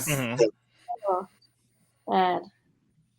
I go to the gym and they'll just be like these old guys getting naked. Oh, they love hanging brain, man. And I just imagine Hoggle as one of those guys being like, Let me tell you about my day. No, yeah. They're sitting there talking about these motherfuckers will sit there and talk about a USA Today article that they saw, and they're sitting there like your dick and balls are fully out and airing right now. And it was a fact check. And it was a fact check of an Elon Musk and Ghislaine Maxwell meme that somebody found on Twitter. Like hair. Dudes, especially like Russian dudes. So hairy. How are you? How was your ass this hairy? Yes. Like, and it's where they have like hairs out the ears. That's fucked. Every time. Look, I don't want to start something or anything, but anytime I see dudes at the gym who are Russian, who are like lifting weights, I'm like, I'm gonna see this motherfucker's dick, and I don't want to. Have you ever been at the gym and you start seeing people and you're like, oh, you're Russian, I'm gonna see that dick? They just love Russian dudes love hanging out in the fucking shower room and just fucking balls out, hanging brain, just fucking talk about whatever's on their mind. Old Italian and Greek men love it. Yeah, them too. Yeah. I think Russians it's the most egregious, but it's like, well, I guess it's a cultural thing. Russians Speaking don't of give the a Axis fuck. powers. Oh, all right. Good. I was gonna say, let's make it about NATO. Anyway, call me Germany because I'm fighting the Battle of the Bulge. Cool scene, which I like that. Only Dick 3 stars. But Dick Prince Army. Man, seriously, why would you give that type of awesome review and only give it 3 stars? Oh, these people. Dick Prince Army is coming up on the American shores. There were so many dick-related reviews to pull from, and No like shit. like it was so, and like most of them are not clever, just to be clear. But, At least this is a movie you can get kind of horny enough to, like, you know, seeing David Bowie and stuff. Like the last one, they were horny posting about Skeksis. dude, there was horny posting about literally every character in Dark Crystal, and like I was borderline mortified by the level of horny posting about it. I'm like, y'all need to go. Anyway, find someone. Touch grass. Find someone who loves you, like David Bowie loves hanging out with some crumb bum puppets. Yo, they were like the early gutter punk. They were like the gutter punk puppets. Like they're just kind of like fucking things up, listening to like the Sex Pistols and shit. Like, you know what I mean? Like they did not give a fuck, and they ran that city. It's like Seattle. No. So I need to tell you that I take this job, this self-appointed job, seriously.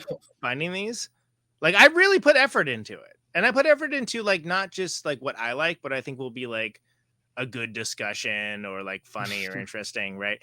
But when I saw this, I seriously could not stop laughing at this person, Devin KB, calling them crumb bum puppets for like 5 minutes. I was like laughing my ass off, and I was thinking about it and thinking about the clear disdain that Bowie has for like all of the goblins, and I was like, they're kind of crumb bum, aren't they?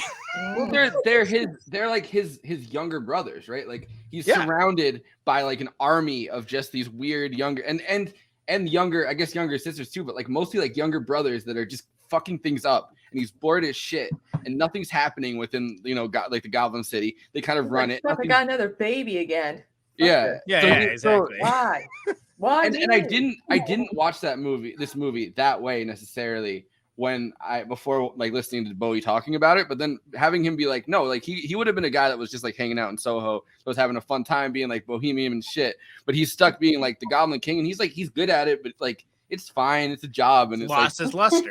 And I love the idea that like he has this clear disdain for his underlings. You're like, these fucking chumps. All right, let's sing another song. You know, like I love that, and can we just also talk about the tags here? Of this excellent review. I'll go back to it. Yeah. No, so, yeah, you can do it. The tags are in the other one. Sorry. Right. So we'll this one. So I feel like I'm working like a slideshow at like at a college lecture where I'm like, well, look, it's fine because the whole point is to like comment on this. Yeah. Right? But anyway, it will forever confuse me. We brought this up, by the way. It will forever confuse me that Didymus, a dog, rides on the back of Ambrosius, another dog. And we For real. That. For real, Betty. There's got to be some kind. Well, Ambrosius is her dog that she's bringing in from the outside world. Let's talk about the tags, right? Just hang with me. So, female lead, rewatch for the 292 trillionth time. Self-isolation watch, a good movie for that. Iconic bedroom. Oh boy. Do we agree? Yeah. Yes. I mean, the entrance. The thing we didn't talk about is the scene that like is kind of, I don't know why it brought me back to being a kid, but there's like this thing that I would make fun of my parents for doing. But like in this, it's that weird homeless woman when she's tripping out, which is another part we didn't talk about. And she's like, "Oh, you like your where she's like, you like your doll, right? Yeah, take Lancelot. You like Lancelot." And then she's like, "Oh, you like," and you realize like this is just someone that's nuts. That's like in her trip, but she gets to keep whatever's in her trip because I think the entire movie itself is kind of like this journey through her own mental childhood and stuff. So like she can go back to her own room and like take stuff out of it. 'Cause she needs that last line, you know, to do on a Twitch stream, but you know, whatever. I will say this. No, but like she needs that last literal line from the play, not line of coke, to do on a Twitch stream. But well, maybe no, but that lady starts just going through everything in her room and being like, oh, you like this? You like your dog? Take your book. You like your book? And I remember being a kid and like my parents like trying to get everyone to like behave and being like, oh, we're gonna go on a trip. Take your book. You like your book? Yeah, you like this book. Come on, take this book. And yeah, same energy. Yeah. Well, and I think that like so this is the one that, and again, Conan Neutron, who nobly will go through and pull these every movie that we do. It does feel pretty good that you put time into this because I put a shitload of time into show prep. So it's like sure. It's like it's like how much time it takes to draw one of those things. No, I'm saying so you put time into the art, Andy, and Conan puts time into, so it feels like now like it's a nice balance. It's like my most exciting part is getting to see Andrew's drawing. That's my favorite part. It is a lovely thing in all seriousness. I can't wait. Like I just wait for the picture to come, like a baby child on Christmas morning. Like, but back to my pomp and bluster. but the iconic bedroom thing made me think about that scene of there being like the reiteration of the bedroom. Like, hey, wouldn't you like to have all these familiar things? And like what, like kind of like a cool temptation that was, right? Like of like, which clearly is like ill-equipped for where she is in the story to actually succeed. But I thought that was very clever.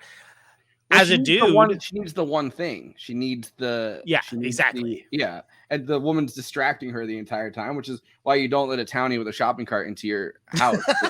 I've learned that lesson the hard way as well, but you know, it's hard lessons. But the tag iconic bedroom is what set that off for me, by the way. Yeah. Use your tags, folks. All right. Last one. Let's go. Great visuals. The anti-goblin messaging is troubling, though. Just want to clarify that I'm pro-goblin. That's Max. Well, it's like, you know, Goblin King. You could go. I watched Madawan last night for Sunday's conversation, which is gonna be fucking amazing. But I watched Madawan last night. And my first thought this morning waking up was like, I could have just gone and organized the goblins, and then kind of Goblin King would have had we could have organized for term limits. There would have been more of a structured thing where there's more of a democratic society. And you know, maybe being anti-goblin is not the best way to go. Maybe you go organize the goblins within Goblin City and actually turn it into a thriving democracy and really nation build, kind of take over. And I was getting into a conversation about the Iraq War last night too, and you could just overthrow the Goblin King, you know, and then who knows who's going to really take power in that power vacuum. But you know, sequel then. And like, do you think the Goblin King really is like going through a similar arc that Jennifer Connelly's character is? Because like, you know, he seems to want to like grow up too and wants move on to have with his a life. wife. I think we broke Conan. Conan, you need a little of this. You need a little. Yeah. Anyway, can I exude the bit before we get too far into this? Yeah. Well, I'm gonna end up having to actually clip this bit into like a nice thing. Shocking! Really? Yeah. Okay. So, anyway, those are the Letterboxd one-liner reviews. Follow Movie Night Extravaganza on Letterboxd, which is Forrest. I'm Conan Neutron, J. Andrew World, Renee Ruins on Letterboxd as well. Many of the lovely guests on our show. Kristina, I don't think you're on there yet. No pressure. We probably should be. Yeah, I need to.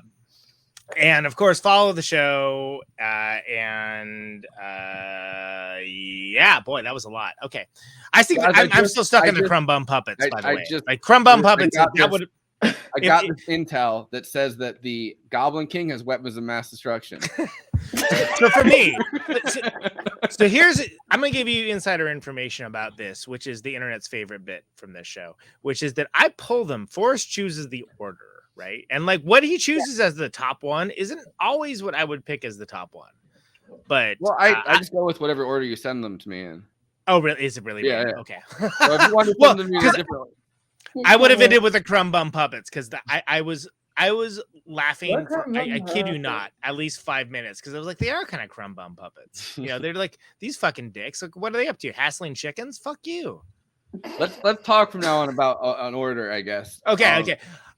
I thought you were doing it like because there's certain. Well, then it's funny because like the random order has ended up being like really awesome sometimes. Where like it's the conversations hit differently. Anyway, we don't need it.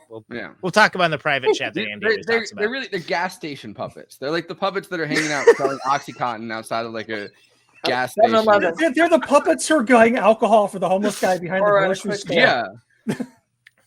and then bum rushing the homeless guy, not paying him.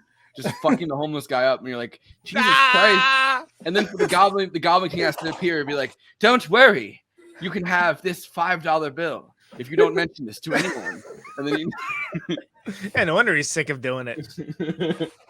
I don't want to be the Goblin King anymore. These fucking puppets are fucking me up. Well, I mean, they're fucking like they're just shooting fucking. And Jim Henson had this weird obsession with doing this, like fucking with chickens. Because if you're like every Muppet movie, Gonzo is surrounded by a harem of chickens. Oh no, this is real. No, you're right. Okay, yeah. Okay. So in this movie, he has the real version of that, but like they're just fucking with the chickens, and David Bowie looks so. Why bored. do you think he died so young? It was a chicken accident. I wonder. So now you're making me actually, earnestly and honestly wonder what's the deal with Jim Henson and chickens. I always just assumed he just took acid at a farm one time and just fucked him up. Do a deep dive with Jordan Yule on TYT's Twitch. Yeah. But starting with Renee, final thoughts. Anything you want to talk about? Any characters you want to talk about? Side characters, side quests, hoggles. Knights that guard bridges. One that we didn't talk about is when they have the false alarms. I mean, if someone wants to bring that up at some point, just anything anyone wants to talk about. Well, anything you want to talk about, but yeah. I mean, this movie to like obviously 5 stars is from me, but this movie like to me is like really important because growing up as a child and spending a long time on my own, I had these little journeys, these little adventures. This was my like way of having fun when I was really poor.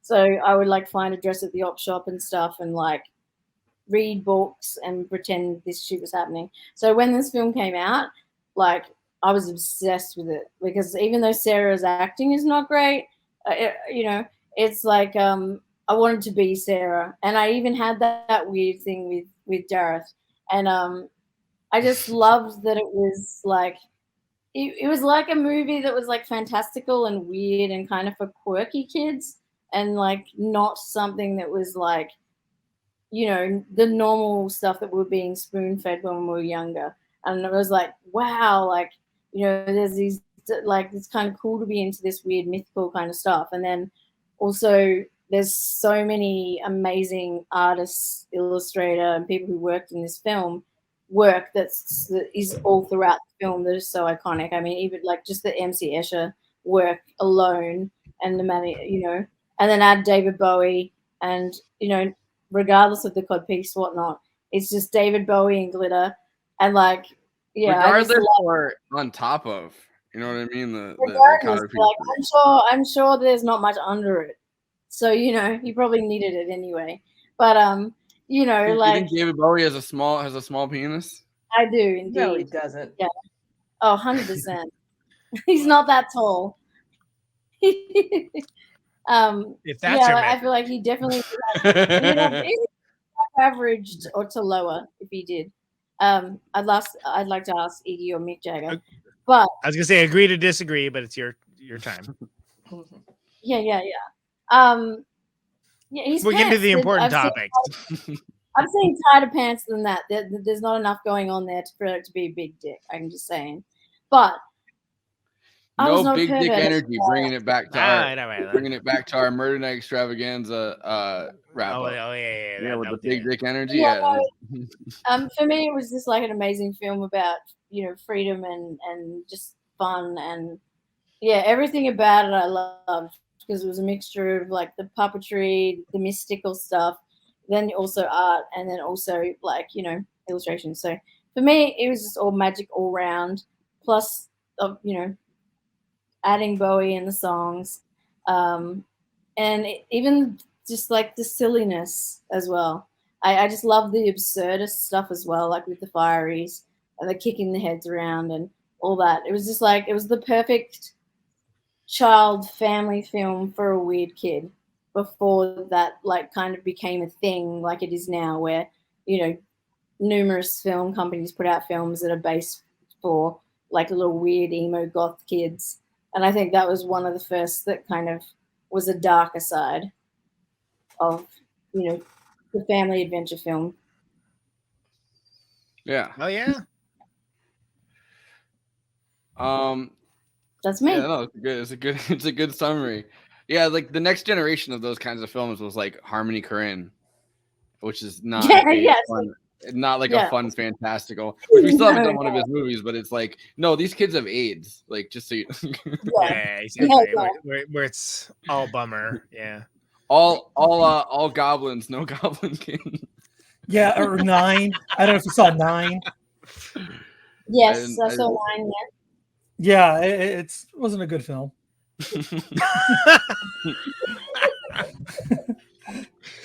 Sorry, all I had to right. watch it. Kristina's been looking like she needs to go to sleep, so I speed us up a little bit. Final thoughts. Final thoughts is I'd fuck David Bowie in this film. I think everyone would. David Bowie or Andrew Garfield? You got to pick one. Well, here's the problem. Andrew Garfield is not in Labyrinth. No, what I'm saying, I'm throwing it out there.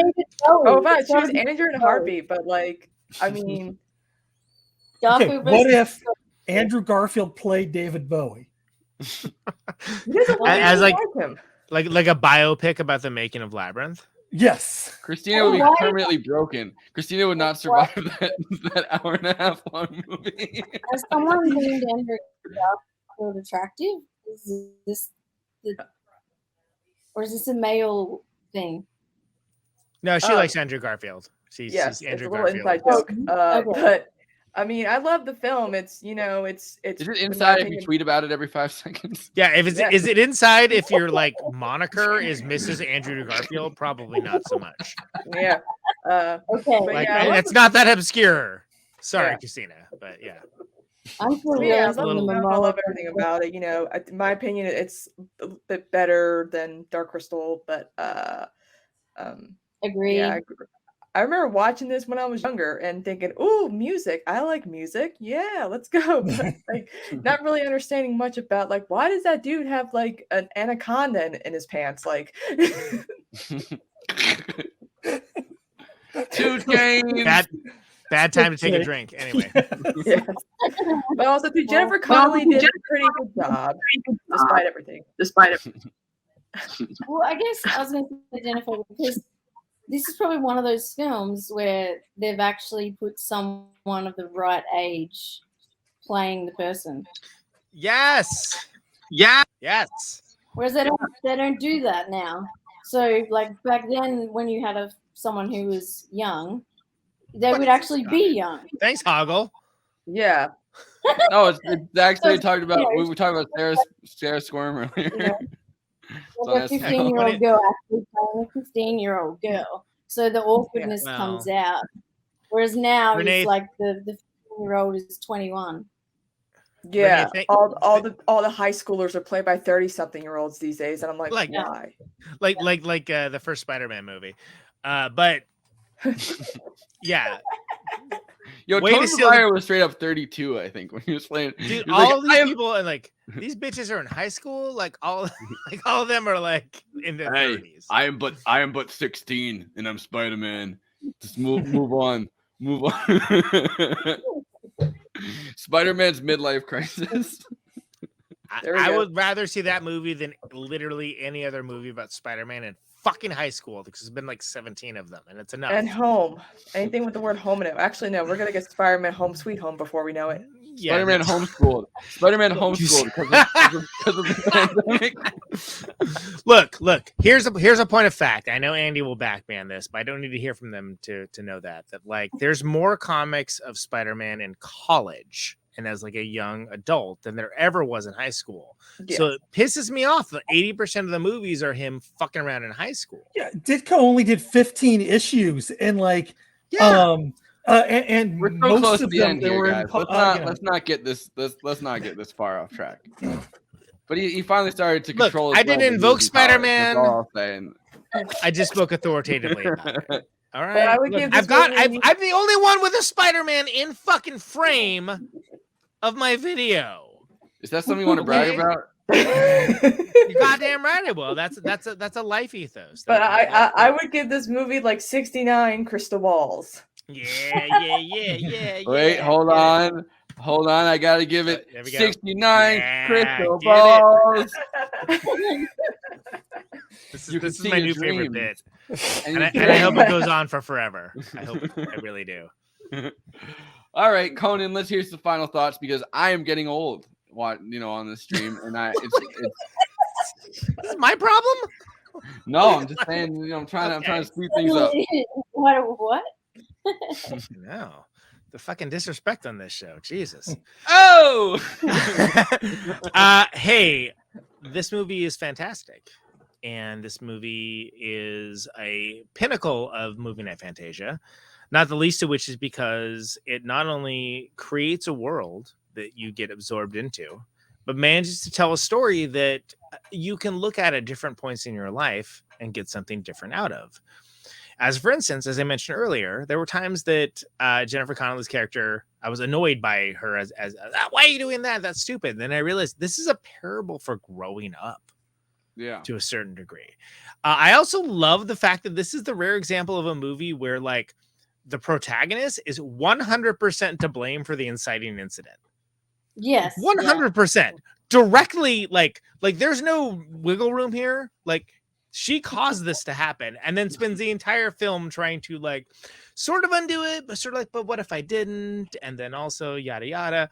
And more upset that her parents are gonna find out that there's no more kids, yes. I think, in the beginning than which is how much more of a teenager thing is there than that, right? Yeah. And I think that's what makes this an incredibly strong sort of timeless movie is that like you have all of these elements at play. Like there's these incredible, fantastic elements that we went into with alacrity and impunity that have like lots of beautiful visuals and different like worlds. Like, wow, what does that guy's day look like over there, right? Mm-hmm. But then also ultimately it's about Jennifer Connelly's character, a very young Jennifer Connelly, which I will say that I had an age appropriate crush on at the time. That knows the age appropriate part of that. That is about growing up and all that entails, and the scariness of that, and the allure and wonder of it. And it's done so well, but not like where it like knocks you over the head with a mallet over it too. That it's one of the reasons why this film endures. And yeah, there are certain things where it's like, could it be canceled? Yeah, okay, sure, okay, that's fine. But like, think about like every fairy tale ever, right? This has big fairy tale energy, but it's not. No, why? For fuck's sakes. I mean, yeah, we can't. You can't. It's the one thing where with this movie, I'm like, yeah, really, Labyrinth. You're gonna come from Labyrinth. Like, I mean, like, there's like 500 other things you should come for first. But anyway, like David Bowie's crotch. Well, hey, look, as someone who like ostensibly like plays music and makes records for a living, like I love the idea that it's centered around a rock star's crotch. That's fantastic. Like there's a certain degree of like goals, right? But I'm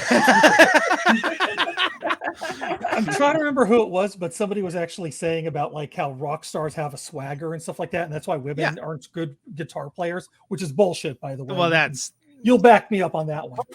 Like that's big hoggle energy right there. Yeah, but I'm blanking on who said it because it was like a very famous woman performer too who said this. It's just like, fuck you. Wasn't the chick in the Pretenders, was it? She said it. Oh, maybe it might have been. It was somebody who's done some cool stuff. Yeah, Chrissy Hind is fantastic, but has some interesting ideas about the world. Yeah. But Point of order is that I feel that this movie endures for a lot of reasons, not least of which is deeply entertaining on multiple levels, and you can get more out of it and different things out of it as you grow older, and that's awesome. This movie is fantastic, and it hits to me. There's no comparison to Dark Crystal. They're way different movies. This movie's fucking rad, and I'm super glad that we got to talk about it. Thank you. All right. Big Titty Yoda, let's hear some quick final thoughts. All right. It's really simple. I mean, Conan really kind of hit on most of the points I wanted to make. Although I do think Jareth, the Goblin King, is also going through a similar type arc, but we don't quite see it. Like if they did a sequel to it, which they can't now, but like back Disney in the day, Plus series. Yeah, Disney Plus series. Wait, hold on. Andrew Garfield as David Bowie as Jareth. He doesn't look anything like him. No amount of makeup's gonna do anything for that. No. Did you have to look like the person though to do that? You kind of have to. I mean, on my Twitch channel, we went over the best and worst like biopic picks for like casting. Because Rooney Mara's been Audrey Hepburn, and that's a good casting. Sounds like a terrible conversation. No, but like I hate biopics are just so over. Like I don't know. I was trying to do a playful bit about. He was based on Bowie, and I thought that was very quite cute. I thought that was a good casting. Yes, whatever Renee said, I agree with. We're so close to the end here. Eddie, you got some final thoughts? Mostly, I mean, we kind of touched on Jareth's potential, seeming like he has like this arc of also trying to grow up, but he can't escape the fact that he's surrounded by these crumb bum puppets. Yeah, exactly. Yeah, no, and there is certainly different lessons you can take from this movie in different points of your life. So if you are sitting behind the the grocery store drinking with some homeless person with the crust punks, and you want to move on with your life, you're totally our Gareth. If you need me, pretty much, you know where I'm gonna be. I bought a candy bar at the corner store earlier tonight, and some kids who look like they're about 11 years old really wanted me to buy rolling papers for them, and I was like, I'm not gonna do that. All right, Kappa. They look like they were like 11, seriously. But like, what? I'm a cop. All right. Anyway, so No, I meant you say, all right, Kappa. I think that the Jareth with the crystal balls, that should be one of our Twitch. What do you call them? It definitely should be emotes. Animate emotes. Yeah. Can we make an emote of that? I'm emoting right now. Nothing's happening. Well, my final thought, and obviously join us. Join Sabbath Cypher tomorrow at 2 p.m. Eastern time. We're gonna have Nathan Robinson on. We have Catherine Liu on, and we have Charlie, aka RC Roberts. We're gonna be talking about Don't Look Up. We're gonna be talking about Jimmy Dore's Chicago Teachers Union comments. We're talking about. I have a Jordan Peterson clip that I literally had to pull nails out to have to sit through, but I made one anyway. My final thoughts are: if she ever kisses you, I'll turn you into a prince. The Prince of Stench.